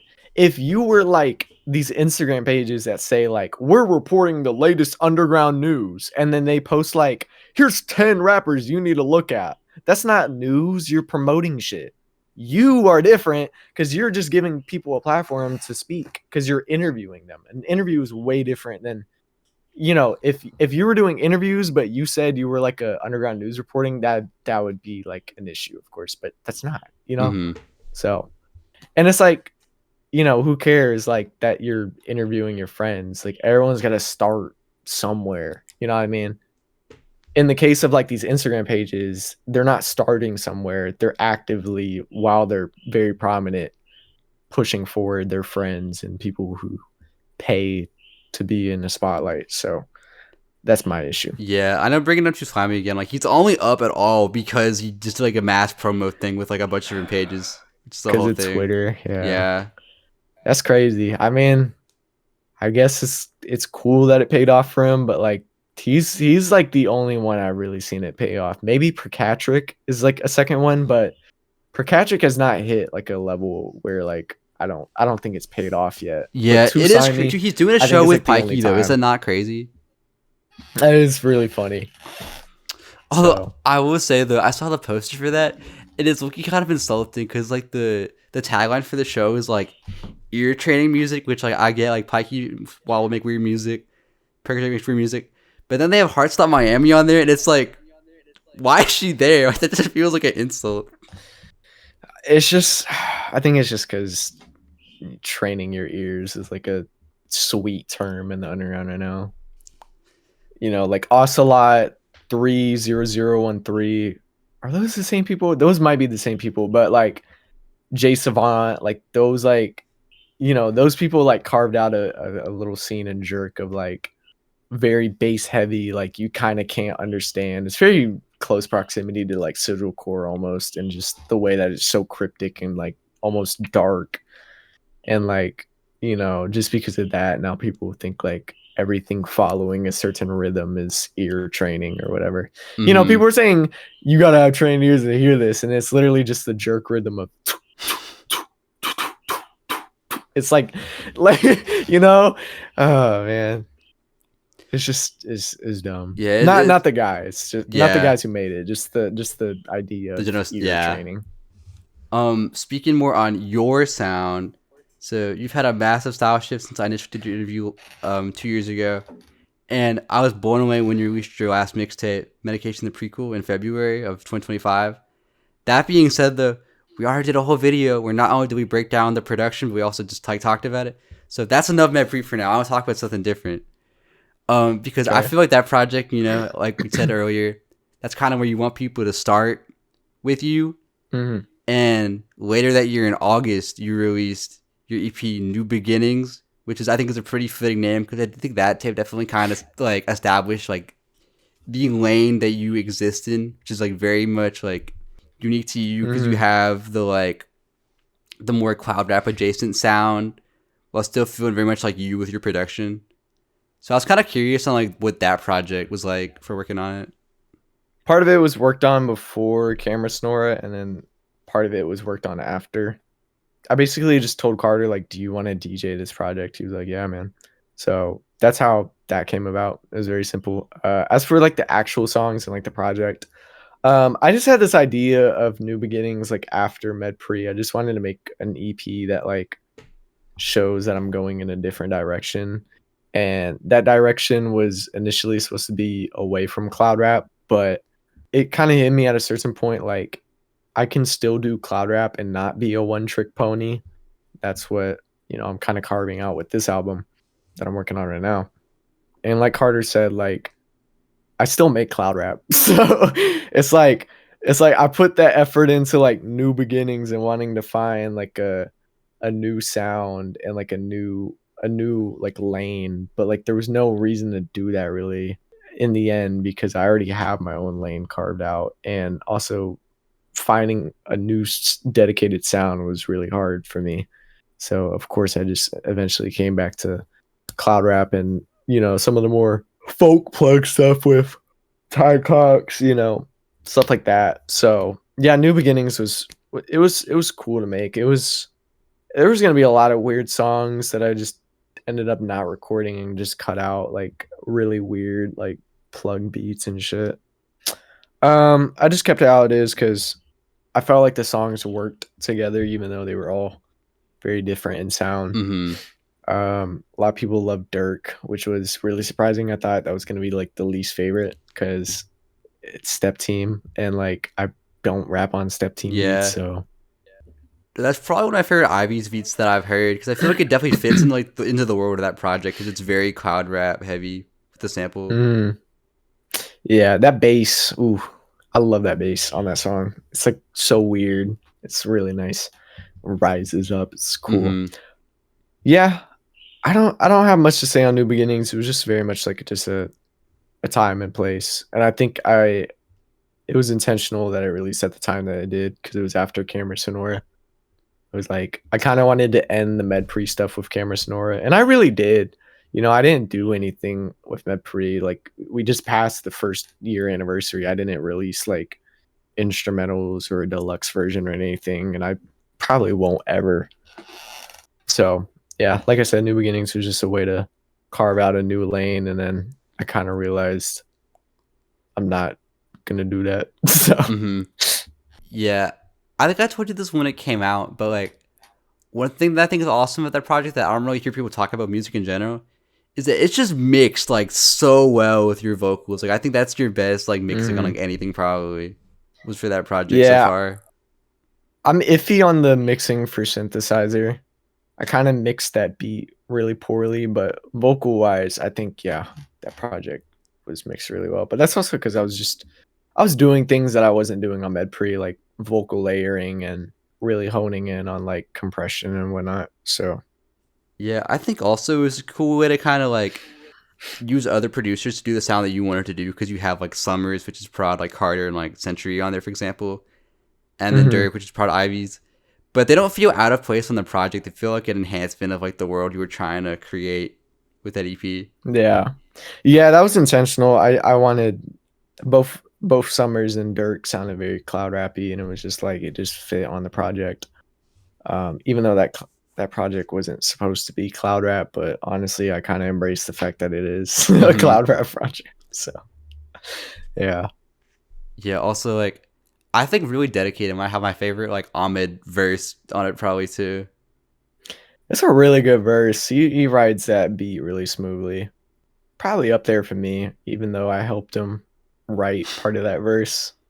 So, but yeah, it was fun. We made that one in like a VC, I think. Mm-hmm. Yeah, I don't know. It's a short little project, but I've been bumping it a lot recently, just like to prepare for this. And I'm like, yeah, like this is really awesome. I wish I listened to this more. Cause like normally if I listen to something for you, like it is like med pre usually. I think Chloe said the same thing. Like she re-listened to New Beginnings like a month or two after release, and she was like, "What the fuck?" Like, I'm sorry for not listening to this more. I was like, "It's okay," because New Beginnings did not do as well as I thought it was gonna be. Especially because on Twitter, like my Twitter was rolling at that time. Like I was getting like 40 likes every post. New Beginnings like announcement got like near like 100 likes or something. So I thought that EP was like gonna be a step forward, but it was really just a half step forward, I mean, which at is least for your fine. You sound, it know, was because that's the other thing too. Like the music's always gonna be there, so people can go find it later. yeah. I've had this conversation with you. Yeah, like Yeah, who cares about a flop if it still exists? Because it's not like people are gonna go. Like if I ever, like I said, if I ever go to a prominent underground status, people aren't gonna go back in my catalog and be like, "Oh, this song flopped." You know, it's like no. And actually, people find more niche stuff, more unlistened stuff, like better because it's like bragging rights, you know. So yeah. Do you think people will be talking about Cash, Five Fingers Noah, and go bump like Carzanoid? I hope not. Carsnoid is not. I mean, it's not a bad project, but it's just like It's where you were at the time. it's where I was at the time for sure. Take On My Guts is still a pretty good Yeah, song. Ahmed like made me re-listen to it recently. I was like, okay, maybe I wasn't that awful back then because I have a lot of like imposter syndrome with my older music. I kind of like say it's all dog shit. So I think with that song especially, like that's also kind of one of the songs that kind of planted the seeds for like what you do now with your vocals, because you really weren't getting Yeah, expressive like that prior to that song. not at all. I mean, that whole project is very monotone. You know, you have songs like New Rocks, and that's like a very, very, very monotone song. You're like Lean on Me freestyle. Yeah, Lean on Me, especially. Yeah. But yeah, something I've really liked that people have been doing in the scene over the last 2 years has been DJing for other people's tapes, such as Zyber's tags for CZ's projects, you and Chloe's tags on There's Enough for Everyone for Via, and then chapters 2 to 6, aka DJ Orion, on New Beginnings. He did more for Yep. that project than just tags, though. As alongside Sentry, he also produced the intro track for the project Summers, which is one of my favorite songs of yours just in general. And Summer has played a pretty big role in the scene, as is when Communion and Camera Sonora have taken place. But I'm sure, of course, you also have just like many other memorable experiences from like summertime, especially like in Texas. I think like Texas is kind of like, I'm not gonna say like a peak state for summer, but like it is just really hot, and that's kind of how I picture summer in my head. So, what are some Yeah. of your favorite summer memories that you have just in general? Man, that's a good question. I don't know. Summers growing up was kind of the same. Either my family we would road trip down to Galveston and just like enjoy the Galveston beach. Um, my goodness, Galveston is quite the beaches. Or you know, it'd be like me hanging out with like my neighborhood friends, just like us going to each other's houses like every other day. Um, Sleepovers, stuff like that. Um, when I was like 7, 8, maybe upwards to like when I was like 10. A lot of times it would be like just Roblox, just lots of gaming. I joined Discord when I was like 10. Probably worst mistake of my life. Kidding. Um, but you know, it was very much the time. A lot of summers was video gaming, Black Ops 3, Fortnite, stuff like that. I don't really have like any like crazy summer memories. I think my best summers that I've enjoyed have really came out of the past 2 years. Just those trips to New York, lots of fun. Just it feels nice, you know. Yeah, I don't know if I have like a dedicated one summer memory. I do well, okay, well I do have one summer memory, but it's not like a best moment or anything. I transferred schools, like elementary schools, from first to second grade that summer. I was playing a Nintendo Wii game. It was the Super Mario Bros. Like sports mix, the one with like volleyball, basketball, hockey. There was a fourth one. I forget what the other sport was. Really weird specific memory to be playing. I just remember playing the volleyball game mode and it was like a Donkey Kong theme level. I was like so hype, and then my mom like told me, "Oh, by the way, you're transferring elementary schools because the bus route changed for our neighborhood." And I just was like crying. So, that's a summer memory. I don't know. Like I said, a lot of my summers are just the same. They're kind of boring. It's really just been the last 2 summers that have been a lot significant and important in my life. Yeah, I don't want to ask about it too much just because there's a whole documentary for it like already. So it's like we've already done that. But I've been thinking of it more and more recently. Like it is so crazy that like both those trips got to like happen. I think it's really cool that all of us have gotten to kind of share a very like formative experience like in our lives like through that. Yeah. Yeah, very important. Like I think that's a large part why everyone's kind of stuck together. Those trips are always something to look forward to. And it's nice to meet your online friends, of course. You know, that's something a lot of people just don't ever do. Mm-hmm. So to do it back to back to back summers is, and to do a show out of it especially is, you know, it's awesome. I think it's also cool that's kind of happening around like when it is, just because we're all like adults now, but still kind of growing into that, and I feel like it kind of helps solidify that like yeah, we are like adults and are able to like go do these things. Yeah. Because I know when I Yeah. was like, because I was 19 during the trip, and I think the first time I'd ever feel like an adult properly was like, because I was there with my mom, but I had to go meet like Chloe and some other people like by myself. I was walking in New York by myself, and I was like, wow, I'm like really like doing this right now. Like it just felt so like crazy. that I was just like out on my own doing that. Yeah. Yeah. I think both of those trips, I had like a moment where like one night I would just kind of think about the fact that like I'm like growing up. Like I said, the first time it was like, oh, I'm not gonna see my friends for like a year. I'm gonna be miserable. And it was like, no, I was not. So Mm-hmm. yeah.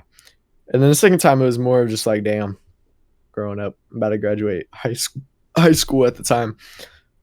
So who knows what mine will be this summer. I can't believe it's already March. Like we're Yeah. 4 months away. It's crazy. Yeah. Hopefully, even better this year.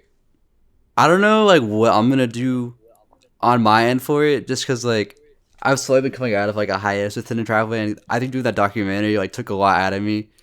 Because I was like, I knew I couldn't do that and the interviews at the same time. So I just didn't do anything for like 3 months. But Yeah.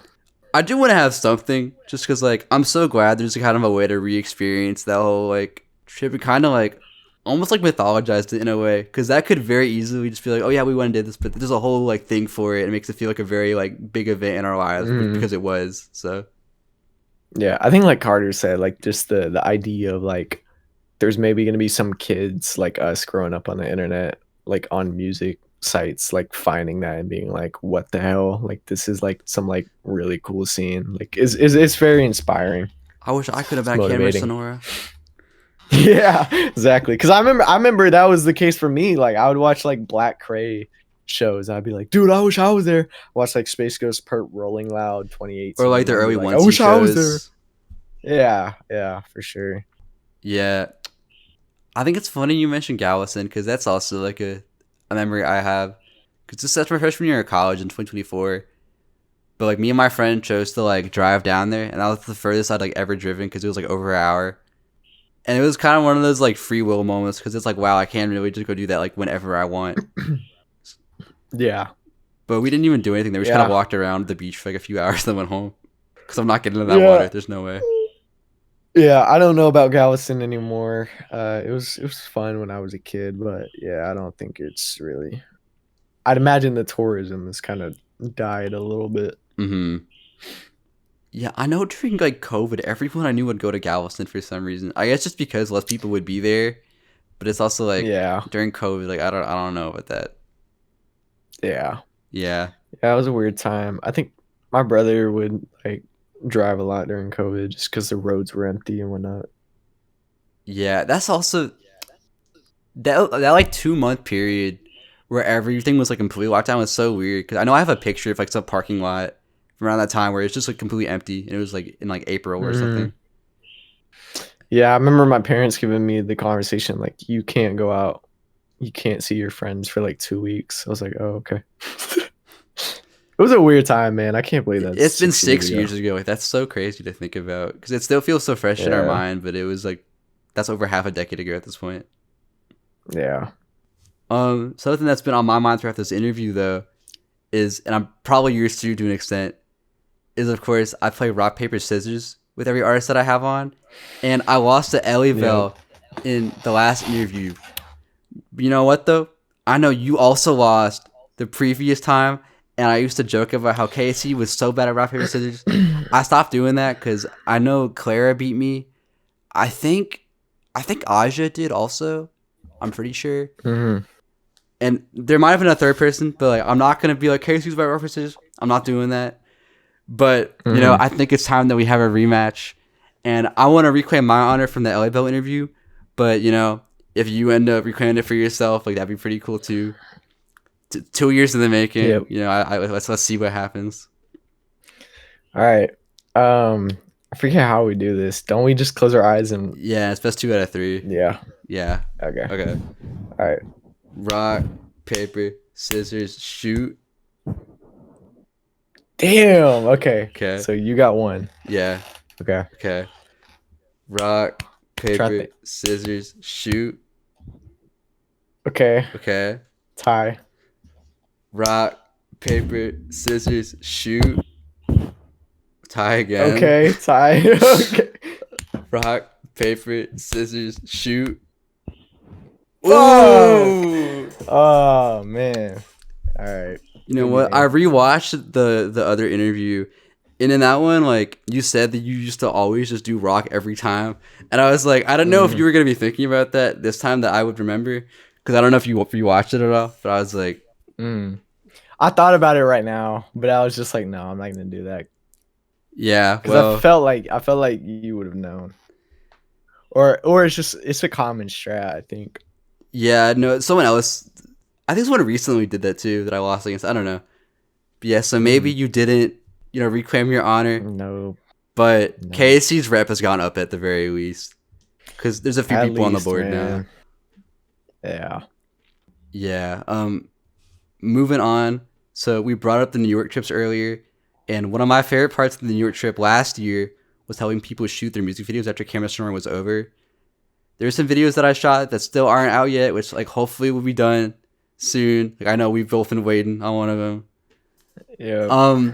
But one that I got to have a brief part in that is out was Hydra by Tides, along with Mir and You, which was shot like 5 minutes before we were forced to leave the concert venue, which is just like, that's still so funny to like me the that most, it played out like that. it's also the most like dark like video ever. Like it's just like no lighting. It's so yeah, funny. I think it works for that song, but it's really funny. Yeah. Like I know I used some of the footage that we had from that for the Camera Sonora doc, and like I had to boost it up in post like so much so that you could see like a mirror, because I think it was like just his eyes like before I did that, like his eyes. That's crazy. Holy shit. Yeah, I don't know whose camera we did that on. I think it was Carter's. Oh shit. Because I know we used it for the Gunk interview too. Oh, okay. Yeah. I bring this up though because you like to spend a lot of time perfecting your craft, but sometimes we end up in situations where we don't have as much time as we think we do. So, it might be kind of a weird question. I don't know, but like, what are some times in life that you've just felt like rushed about certain things? That's a good question. I don't know. I'm privileged to kind of live like a very easygoing life. I don't feel like obligated to do certain things. I just kind of do out of necessity or being like, okay, I'm a little too old to not do this. Like I got my license a little late. But honestly, I think that was better because if I had my license when I was straight up 16, I probably would have been in a car wreck because I was not ready to drive. I think with music, I've felt the need to be rushed. Like Xynos was rushed, Carsnoid was especially rushed. And MedPre was very much a point where I know we said we were going to stop talking about MedPre, but MedPre was supposed to release on my birthday, February 14th, and I pushed it 2 weeks because I was not getting to that point. So, I haven't felt very rushed in my life recently, but I think I've kind of learned that even though I do kind of work good under pressure and I work efficiently under pressure, like sometimes it is better to just push back things. Especially if I want to feel accomplished. Like I said in the MedPre like 1 year anniversary, like that was the first time like I was really finished with a project and released it. Same thing with New Beginnings. Like New Beginnings was like I sat on it for like maybe a week or two and then planned the release date. And that was very important because it's like, yeah, I could have released it at any time, like I did with Take Me Back to New York City. I just released that randomly one day out of nowhere as a surprise project. So yeah, I don't know. Yeah, I think you actually talked about that in your last interview. You mentioned you had some project you were like waiting to drop that like you didn't know when you were gonna do it. Yeah, that was taking back to NYC. Yeah, I don't know. I think like for me the biggest recent example has probably been for getting an apartment because it's weird. So even though you don't move into your apartment until like August of like the next year, when I was a freshman, like we had started in August, and in October people were talking about getting their apartments for August already. I was like, we just got here. Like, why is this like? I thought it was just like one person being anxious about it, but no, like everybody was talking about it, and I ended up just being too nervous to even like try to like get into that because I was like, I just got here. Like I can't even think about that yet. So I ended up doing dorms for like a second year.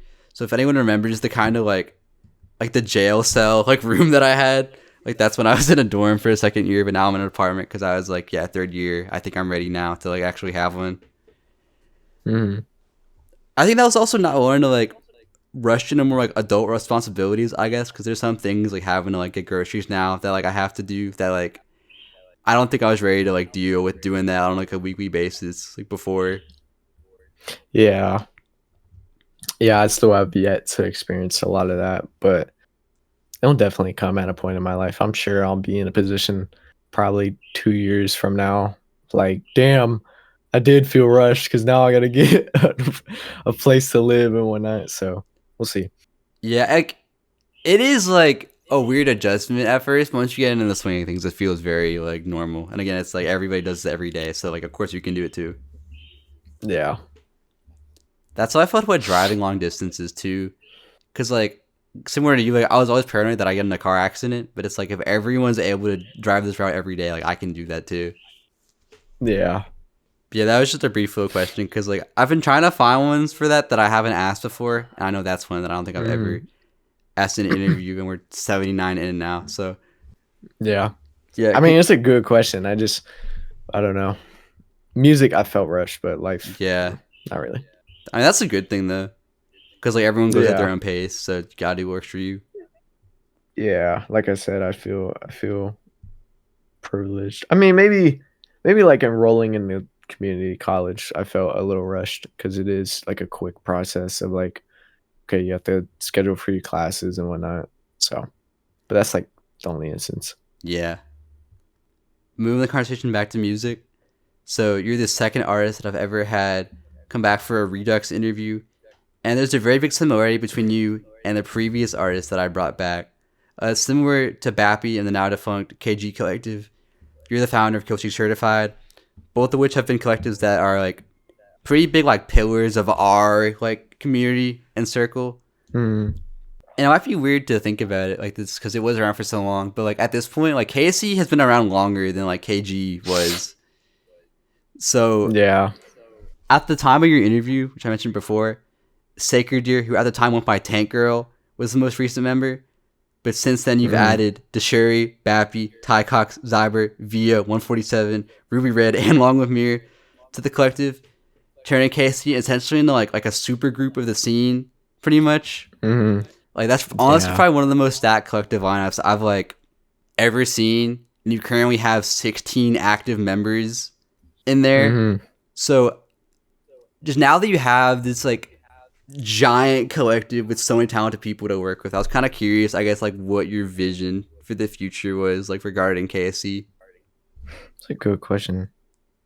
I think about it a lot, and I don't have a definitive answer, but I think maybe like branching into other things would be in mind, like maybe like a brand of sorts or like just a platform for people to kind of speak about music and whatnot. I don't really know exactly what the end goal of KC is. It is just kind of like a namesake thing.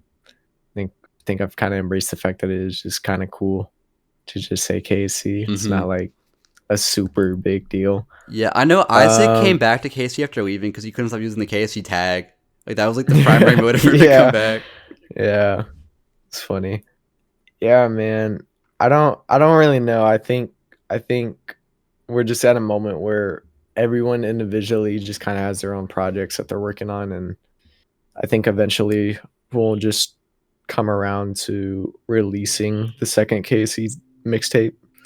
Because it's right now just something that's kind of just like progressively getting worked on. Like we have a few finished or like near finished songs already, but it's more of just like I think we're just kind of keeping it at like when we want to do it, we're gonna do it. Yeah, Because because I know I mean, like it you was said, kind we of have rushed in we the have 16 previous people. one. Yeah, definitely. So yeah, I think just releasing mixtape, maybe branching into some other mediums, and yeah, I don't know. Casey was in a bit of like a dead spot like a month ago. Like honestly, like nobody was releasing new music. But Like like I looked at everybody's the dropping right now. yeah, we're back in our groove, and I'm really happy about it because yeah, there was like I think like a 3 week period nobody in KSC dropped. That's crazy for a group that has like at the time was like 14, 15 people because we just recently added Mir and Maywell. So crazy stuff. I can't believe it's almost 3 years old. Goodness gracious. Yeah, I think the second KSC tape is probably one of my most hyped like releases at the moment. Whenever it ends up coming out, just because like it's gonna blow the first one like out of the water. Because not only are the new people you've added so talented, but like everyone has gotten so much better that was in it at the time too. So yeah, for sure. I'm excited for it too, but yeah, I don't have like a deadline for it. I would say it's coming out this year, but honestly, I don't really know. Yeah. Everyone has their own projects, and like I said, Casey has just kind of turned into more of a namesake thing. It's kind of more of just like a representative identity for the people who are in it, just to kind of connect them. Because like, sure, you could say like we're I Love You org, but like I know for a lot of people in Casey, they don't like I Love You org, and personally I think that's a little dumb. But also at the same time, I understand like maybe you don't want I Love You org to be like the main thing the you rep. represent. Yeah. Yeah, you know what I mean? So yeah, I think Casey is just kind of like in a finding what to do with the moment right now. Yeah, I hope that I Love You org can have a resurgence to some extent too, because like when that cipher came out last year, that was such a special like community moment. And I think FiveFingersNoah was kind of like the peak of that like communal like feeling. For sure, man. I mean, wow. Talk about prime I Love You org. Like everyone was in that shit. Like 30 people VC sometimes. And when it was a listening party, I mean, we had like Chloe for Empty Stomach had like that had to be like 50 people. And that was on New Year's crazy. too, when people would have shit to do. Like yeah, it's like y'all don't got nothing to do. No, we listen to Bappy. So yeah, it was pretty cool. Yeah. That is one of the things where it's kind of crazy that it was like a moment in time, not just like how it is. Because I think when you're in that moment, it kind of feels like it's going to be like that forever. Yeah.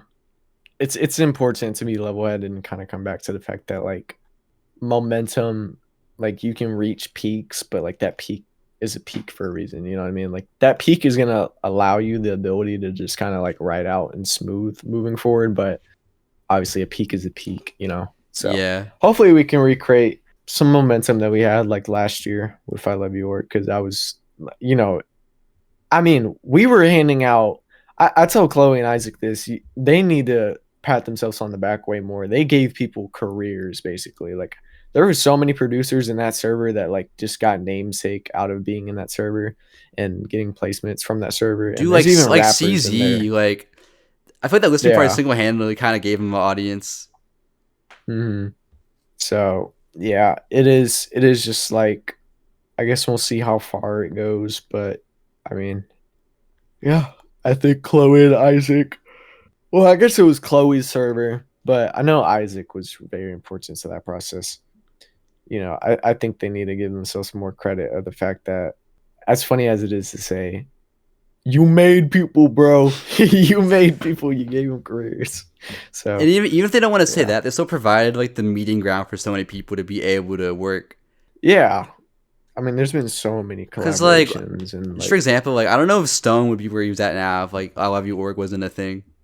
Because he's produced for so many people, it was crazy. Yeah, because he's been producing for years, but he never got any placements until he joined that server. Yeah, crazy. I think it was important because it was like a lot of people showed how talented they are. Like Orteus and Elaine Celia, like both of them really come to mind about like people I didn't really know how talented they were until like their music was showed off in that server. So yeah, I don't know. Even if it doesn't end up ever getting back to where it was before, like it was still a very important like moment in time. For sure. Yeah. And for my last proper question that I have here, I talked about it a little bit before, but normally on this part of the interview, I like to ask the artist what's next for them going forward. But in this case, like I already know you've slowly been teasing your debut album for future reference, and I guess I was curious if there's anything else that you want to like share about it before it's out, because I know in terms of like the aesthetics and like themes of the album? You're putting a lot more thought into this one than you are for like your previous projects. Yeah. Like I said, concept album. General summary, fictional guy. Well, there's not even a gender to the character, so just fictional character, musician who's like coming up and kind of basically reaps in this like fan base that doesn't represent them very well and kind of treats them like shit. And just the repercussions of that and dealing with that while simultaneously having like people around them, specifically a manager that just does not basically exploits their artistry. So I think it's a very realistic and important conversation to have about how both listeners and managers can ruin an artist, and you'll see more in the coming months because it is getting slowly more and more finished as we go on.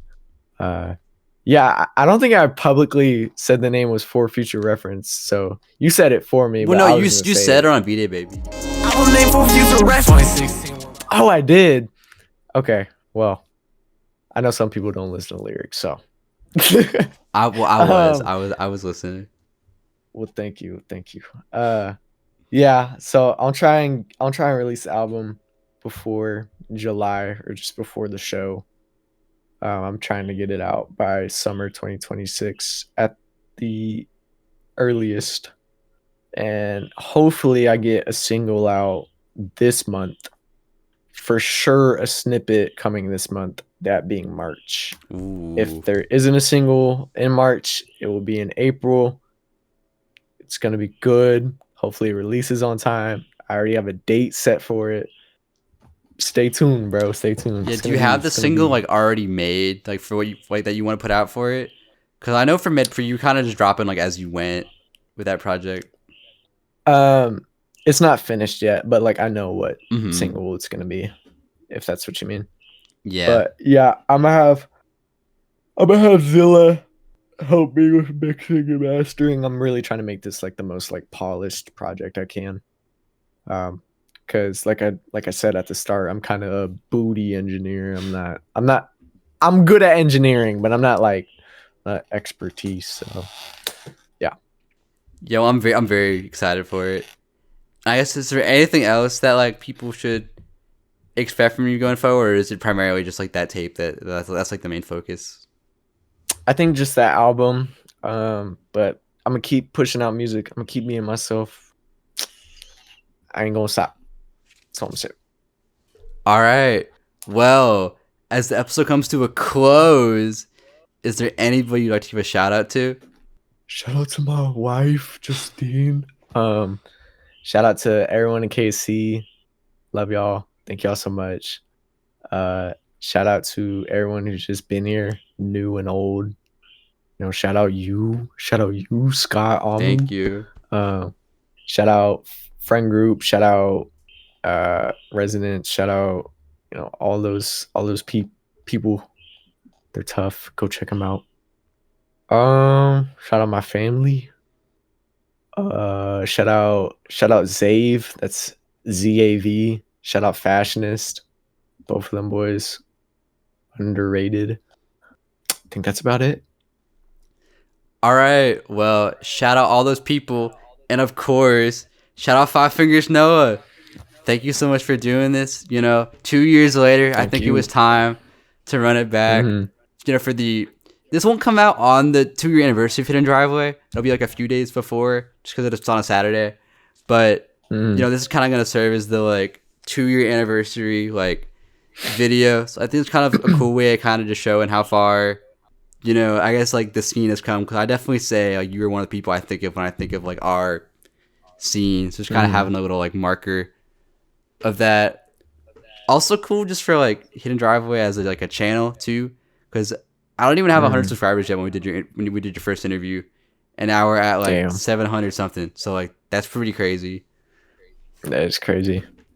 Because again, like that might not sound like a lot, but considering how like generally niche I'd say this space is, like that's a lot of people for that. No, yeah, for sure. Yeah, crazy. I also think it's funny because all the interviews I have with you are kind of like little time capsules of my life too. Because I've lived in 3 different places for the like 3 main ones I've done with you.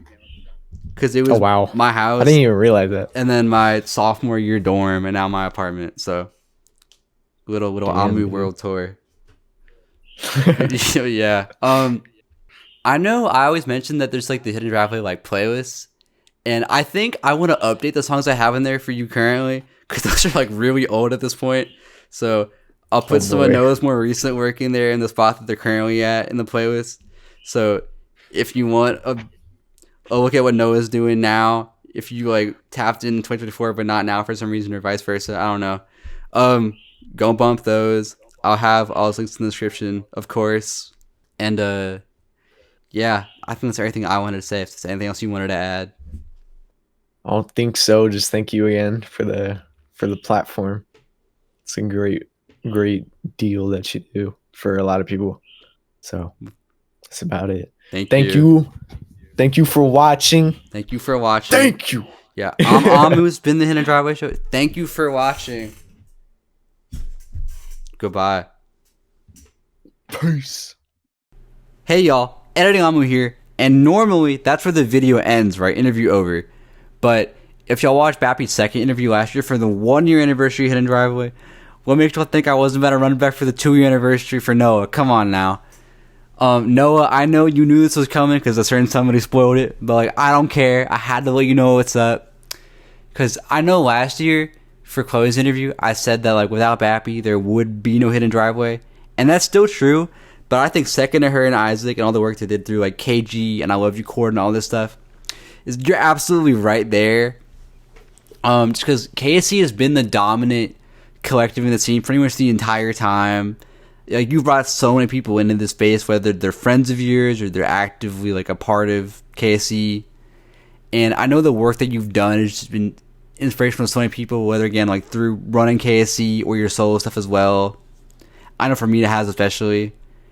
And if I feel this way, there's definitely a lot of other people that feel this way too.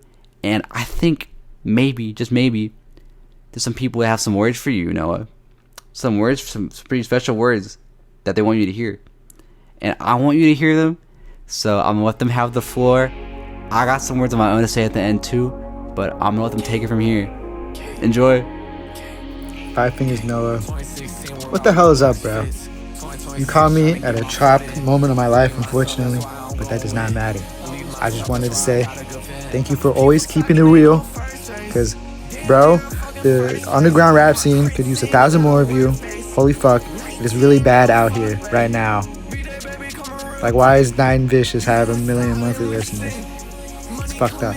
Anyways, but yeah, thank you for always keeping it real. Thank you for always inspiring me, because, like, Medpre, what a fucking tape. Also, Pete the shirt.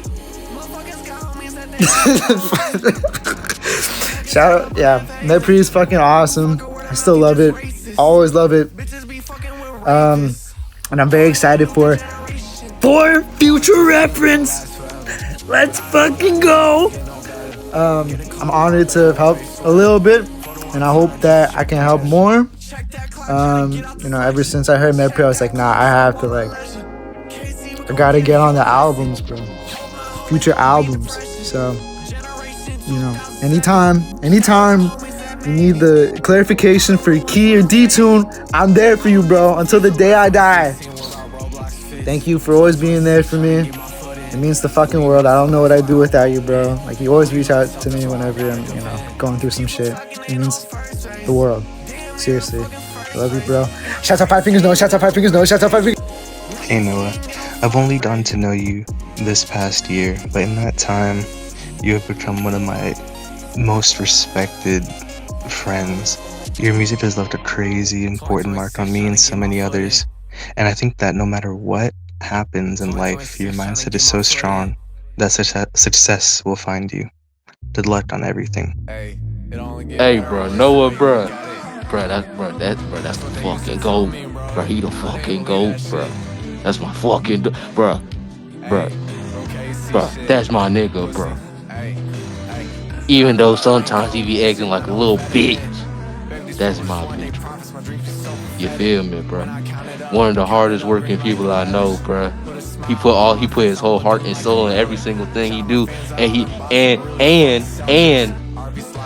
he a big inspiration to a lot of people, and he keeps striving to make people see their full potential. Like he's always there for somebody, bro. He always there for somebody, bro. Good man. He a good man, bro. Great man. Blessed man, bro. Bro, shout out to Noah. He's the GOAT. We don't talk much, but spending time with him in the B&B made me realize that he's a chill ass white dude. Noah, I fuck with you. You're the GOAT. You make good music. Keep it going. Keep it pushing. We all support you. Yo, no, I just want to say, like, the shit that you do is, like, it's really important. It's, like, every contribution that you have, like, the music, too, especially, like, music is, like, it's just, like, it's hard, like, in general, like, you know, like, it's, like, how else you can, like, contribute to shit, you know what I'm saying? I know, it's Via, and, I'm recording this note because I fuck with you. I fuck with your music. I fuck with everything you've been doing. Without you, without KSC, there's no way I would be in the same position that I am right now. Like, no way. And I just really want to, like, thank you. You've always been someone, you know, to reach out whenever I have a problem, when most people wouldn't. And you've always been someone to kind of bring people together. You've been, like, a very, like, big pillar in this little scene that we got here. And I just want you to know that I love and appreciate you. You're incredibly talented, and the shit you got going on, I'm so excited for. I'm excited for that new shit, bro. I'm so excited. Noah, you're so tall. Noah, I love you, bro. Thank you for being the GOAT. Thank you for being there for me when life is rough, you know. Thank you for dropping Med Pre, because that shit hard. I don't know, bro. I just appreciate you a lot, bro. Thank you for existing, bro. I'm lucky to have you as a friend. Yeah, bro. This year, your year. Thank you, bro. Bro, when I found Noah, I realized it was over. I realized it was over for everybody. When MedPre came out, it was set in stone. Man, Noah's done so much for me when it comes to how I view creating music. And he's honestly been so, I think I can speak for almost everybody when I say he's been an inspiration to everybody in this music shit, definitely. And big ups KSC. Yeah, man, I admire him a lot. Well-spoken guy as well, and I'm super proud of him with how far he's come with music. And I think it is nowhere near the end, and it's only up. It's only up, truth be told. Okay, Zyber 47 out. It's been so cool seeing how far Noah has come as an artist, and I feel like he's like sort of perfected the sound that everyone in the scene was doing at the time. Like throughout the events we've had with him, I've seen an exceptional amount of hype during his set, and I feel like he's destined for greatness in the years to come. Like I still remember seeing like Krayshawn use some of Noah's songs on her Instagram story and being like, wow, like that's insane to know Krayshawn listens to your music. Like that would have made my year. But like I'm super excited to see what he has coming in the future. He's a young GOAT for real, and I wish him the best. Noah's honestly like one of the most important people I've had in my life. About 3 years ago I met him because he did a song with Pop Monster, Simon, you know, and that was my introduction to him. I thought the song was really cool, and I reached out to him, you know, we worked on a couple songs, and after that we became really good friends. Without Noah, I wouldn't have been introduced to like a lot of the people that I know now and talk to every day. It's just super special to have someone like Noah who's able to bring all these people together, and someone who's super talented and, you know, has a super clear vision and always tries to achieve it. It's really inspiring, and I'm super grateful because Noah was involved with pretty much all of my projects, whether it be producing or DJ mixing or just giving feedback. Like, he was always there, and he was there for me personally just through a lot of shit times, and I'm super grateful for him. And you know, whether we chat a lot or not, I'm always going to have a lot of love for Noah. I feel like Noah has influenced me a lot. When I was making music, he was like the only person influencing me to do shit. He's just like a really likable person. Did a lot for me. I don't think I'd be alive without him. But yeah. Hey man, shout out to that nigga Noah, bro. You know what I'm saying? Like, that nigga really GOAT. That nigga really a great person, bro. That's one of my favorite niggas in this shit, bro. You know what I'm saying? Like, all of us KSC members would not be where we at without that nigga. You know what I'm saying? Like, I done let this KSC shit like 2 times now, and Noah done let me back both times, bro, because he's the fucking GOAT, bro. Just a wonderful individual to be around, bro. You know what I'm saying? And a nigga who finna go places. We love you, Noah. Oh my God. This is Joey, and I just want to say thank you because I feel as though I owe a lot to you. It was because of you that I really got started in this scene, and I know a lot of people that I do now. I remember when you showed me 8-Ball Soldier back in like 2023 or whenever it was. Just watching your come up and how much you've improved has been crazy. So I just want to say I'm proud of you. Keep grinding, and thank you again. Fingers, Noah, you mean a lot, big boy. You mean the world to me. That's great. I'm not gonna lie, I saw that. But yeah, I fuck with Noah so much. That's really my bro. Proud of him. Proud of what he's done. And I'm definitely gonna be proud of what he does next. Hi Noah. Happy second in driveway interview. I just want to say you're like big inspiration, super welcoming presence. I had a lot of fun like hanging out with you in New York. That walk you, me, and Freddie went almost fire. Thanks for letting me eat your donuts. And thanks for all the advice and shit you give me on music and just what you contribute to the scene as a whole. You're a very integral part of this bubbling community, and I can't speak for other people, but I know the impact you've had on me, mainly with how I do vocals and stuff. Like, if it wasn't for you, I wouldn't be where I'm at today. And thank you very much, Noah. Have a good day. Dude, making this message was not easy for me at all because I do not know how to describe you from my first words, because you are an amazing friend, a talented artist, one of the many smartest people I've ever met, and somebody that I'm very grateful to still talk to, even after 3 years of knowing each other. And I hope it continues this way. I hope it goes well for you in both college and with your next album release.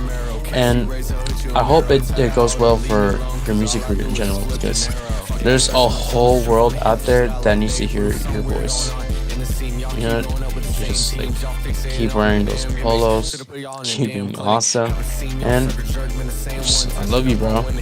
Shout out to Scott for giving me an opportunity to get this message out, and shout out to all the people who sent out these messages for Noah. Thank you so much, Noah, and watch out for that next album.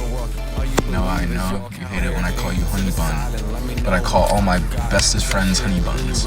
So Honey Bun, I'm so proud of you, and you're actually the fucking GOAT, and you understand what the fuck's going on, nigga. Real KSC shit, nigga. You see the fire fucking fab, bro. You see the fire fucking fab, bro. Facts. Hidden driveway shit. 5 Fingers Noah for future reference. If that's still the album title, you're my GOAT. Yeah, like honestly, on God, shout out 5 Fingers Noah, bro. Keep going. You're talented as fuck. No, but you're tough. You make good music. You're dedicated to it. You're mad cool, creative. I like your cover art a lot. You're nice. You're chill. And you're very caring. Shout. No, you know, he's one of the very few people on the scene that you'll see that actually stands for something. That's authentic in his word, in his work. And he's very just honest about everything that he does. He has a good heart. He knows how to bring people together. And, you know, best of luck to him on his new tape. Hey Noah, it's Maya. I just want to say how inspiring it is to see all the love and care that you put into your own art and to making KSC into what it is today. Like, shit's hard. You've put in a lot of effort, and we all got faith in you. I love you. FiveFingersNoah.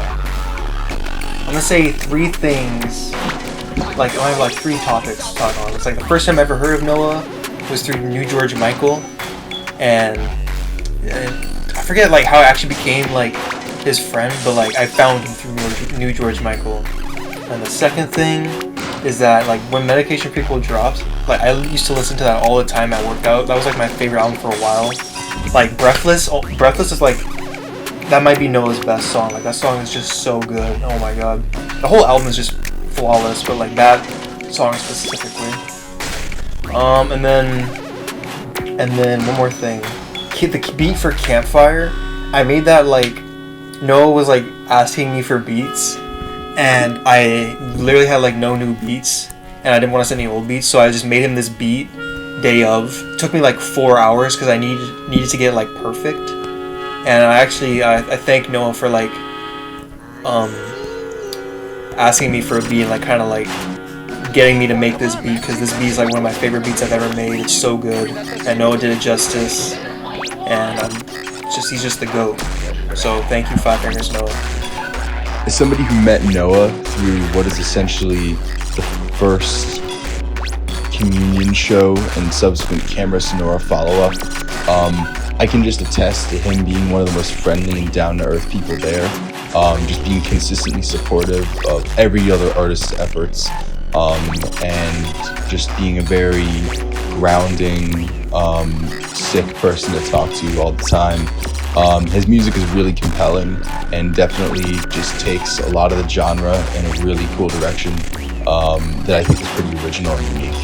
And I definitely have to say that, you know, Noah helped branch out my own personal music tastes as well as just my sense of community.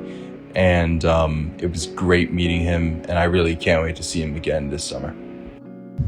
I think it's been about 4 to 5 years since I met Noah because of the Process Fest Summer 2022 show. And if it weren't for Noah, I probably wouldn't be where I'm at today or who I am today. So I say shout out to him for that. I mean, I think he's very inspiring as a person. I mean, no matter what he's been through or what he's going through, he keeps going on. He keeps pushing forward. And I mean, he's very creative, innovative, someone very creative in the space. I feel like he should get his flowers. Because I mean, I don't know no other white boy doing it like him, bro. And I mean,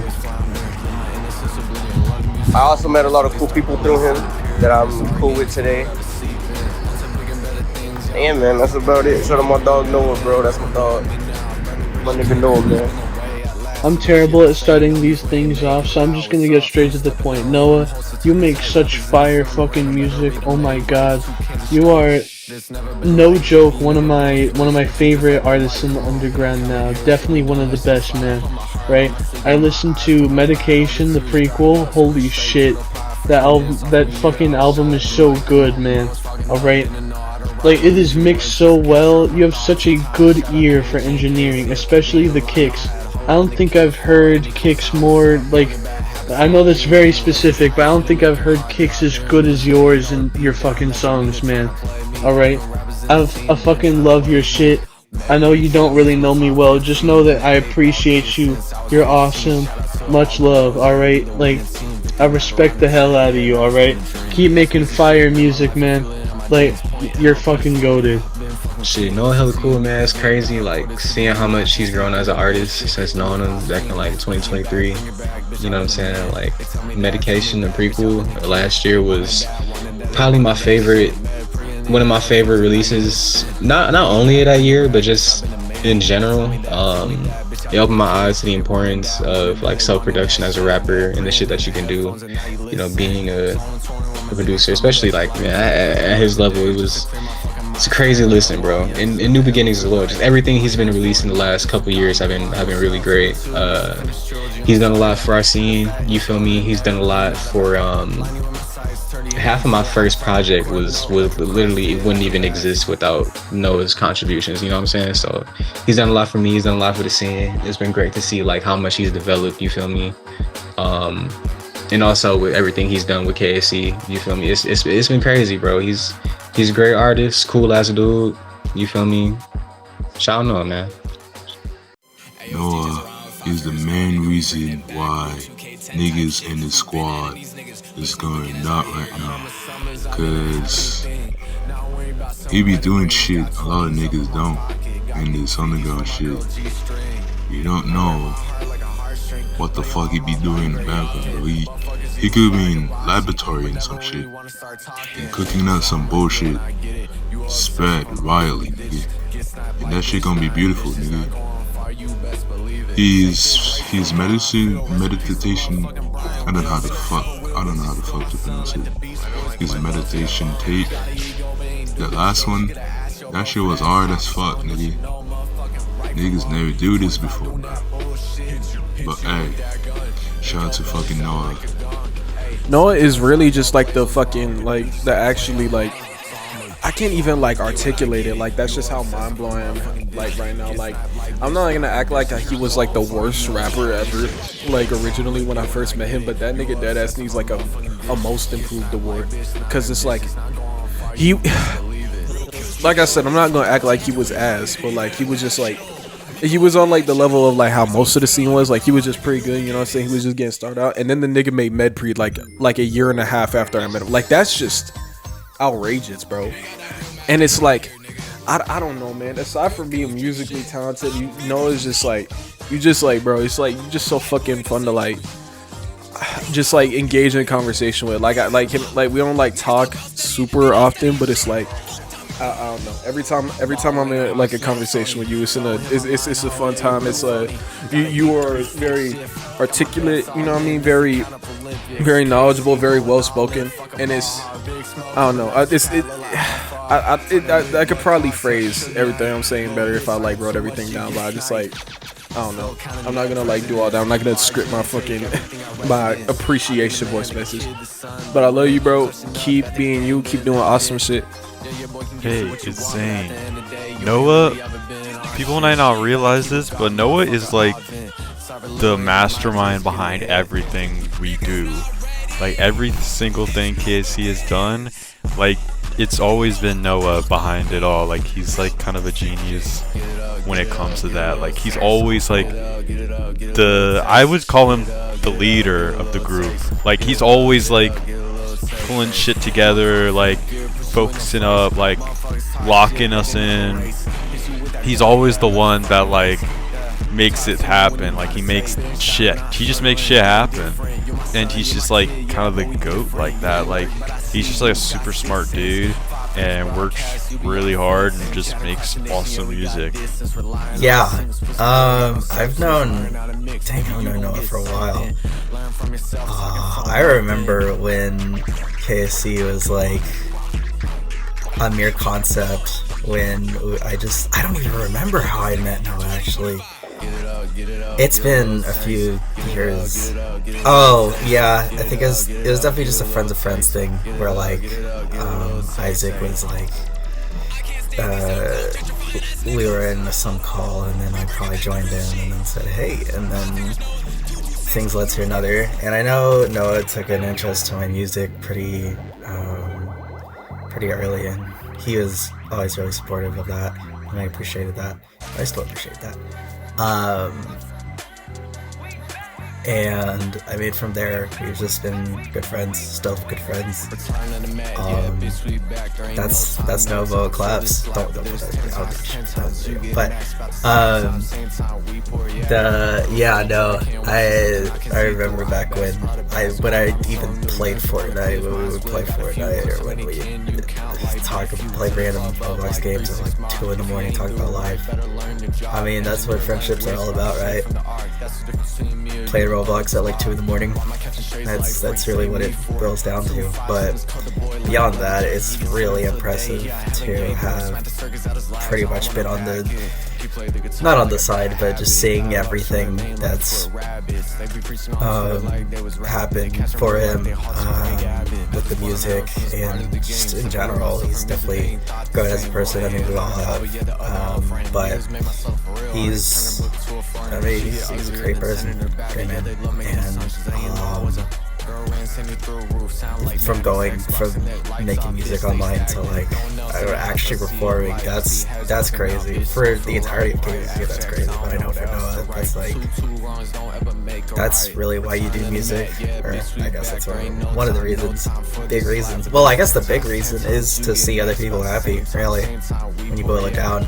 And I know he's doing that. He's made some really good songs, and I'm glad to have been his friend, and I'm glad that I am still his friend, and I'm glad that even if I am no longer in KSC, that I had that opportunity to be in it in the first place, and to still be good friends with a lot of the members, and to just know of them, really. And to be able to say that, yeah, I'm friends with them, and I appreciate that, and I appreciate Noah for being in my life. Good guy. Yeah, I think that's all I wanted to say. Don't put the Noah claps thing in. I don't think you should put that in, but it'd be really funny. But I don't think you should put it in. Though I don't really express it much to you, Noah, you're like one of the realest people I know. Like, I still think about a lot of the nights we're just up in BC talking about something. I mean, I feel like I mostly listen, but even if I don't add much, you know, like one of the most memorable things in that like server VC that comes to mind, really. And for Copper Cassettes, working with you through the entire process for MedPre, from like design concept and like making all that happen come to life is it's so great. It's so great to see that fully happen. I love seeing it happen for many artists, obviously, since I'm doing it still. But I don't know, it's just cool to see. And MedPre is still like one of my most favorite releases on the label. I still occasionally play that Feeling CD that I made for myself. It's still funny. Like a year later, it's still funny. Speaking of music, your music output last year in general, oh my god, like unbelievable. I still remember listening to Put Everything Aside for the first time, release day, and just being dumbfounded after I listened to it, and not even forgetting MedPre in general. Like, actually, one of the most unique projects of last year. I would say like top 3 from last year. In all honesty, such a good project. Such a good project. I'm so proud of you. Oh, and one more thing. Justine was like the second person she told me about her interest in you, and you know, seeing how that ended up, it's cute. I love seeing relationships bloom like that. It's awesome. And I don't know when this will release, so happy 1 year to you guys. Proud for you. I hope you guys go stronger as people together. And I think it's like 3 days before your trip, so I hope you enjoy that trip in March. Yeah. We love you, Noah. I love you, Noah. I'm glad to have you as my friend and in this circle in general. And, you know, keep on going, man. Keep on going. Man, you know, it's Ahmed, Easy, One N, New Sex, Ahmed London, The Truth. Where do I even start? Noah, man. One of the most intelligent, beautiful, handsome, just creative, just wonderful artist on this. I mean, on this planet. Just, I mean, not even art. This person. I mean, in general, man. I mean, wow. Five Fingers Noah. I can talk about that name for days, man.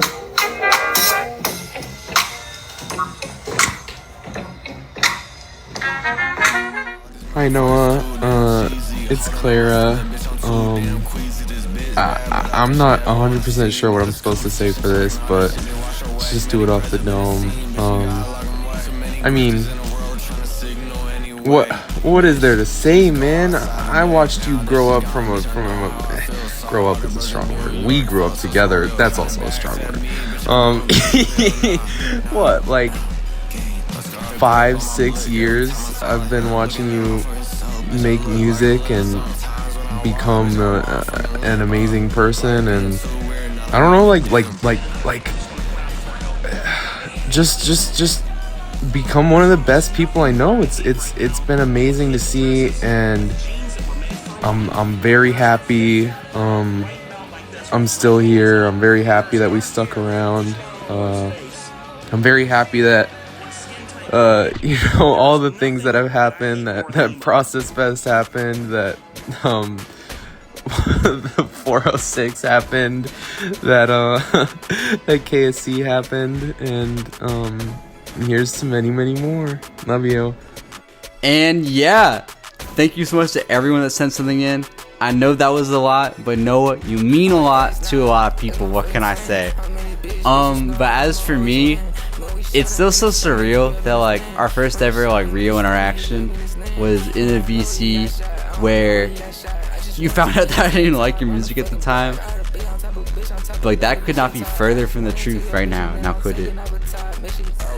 I know people were glazing it like the entire segment, but like Med Pre-Really has been such a game changer. Like the way that I think about working on projects now has been changed because of that project, you know? Like it's permanently changed how I do my production, and I know just for a lot of other people too that project has been super influential, and it's so cool to see the constant cycle of like inspiration that exists in the space that we've created. And speaking of the space that we've created too, like the work that you've done through KSC really like can't be overstated, you know? Like it's such a cool thing that you've created over the years, and the fact that you have so many talented people, you know, in your arsenal, I guess, you know, that are like really a culmination of like what the scene has become. I think it's just so cool to see. And just as for you also, like I know me and you are not like the closest ever, but I've pretty much only had good experiences with you, and it was really awesome getting to hang out with you in New York. Even if you were sick for like 2 of the days there. But yeah, I don't know, you're always checking up on people if they need something. You're always sending on business, which not enough people do. And yeah, man, I wish I could give you a high five right now. Shout out Five Fingers Noah. Shout out, shout out, shout out. But yeah, so for the second time, I'm gonna close it out. I'm Amu. This has been the Hidden Driveway Show. Thank you for watching. Goodbye.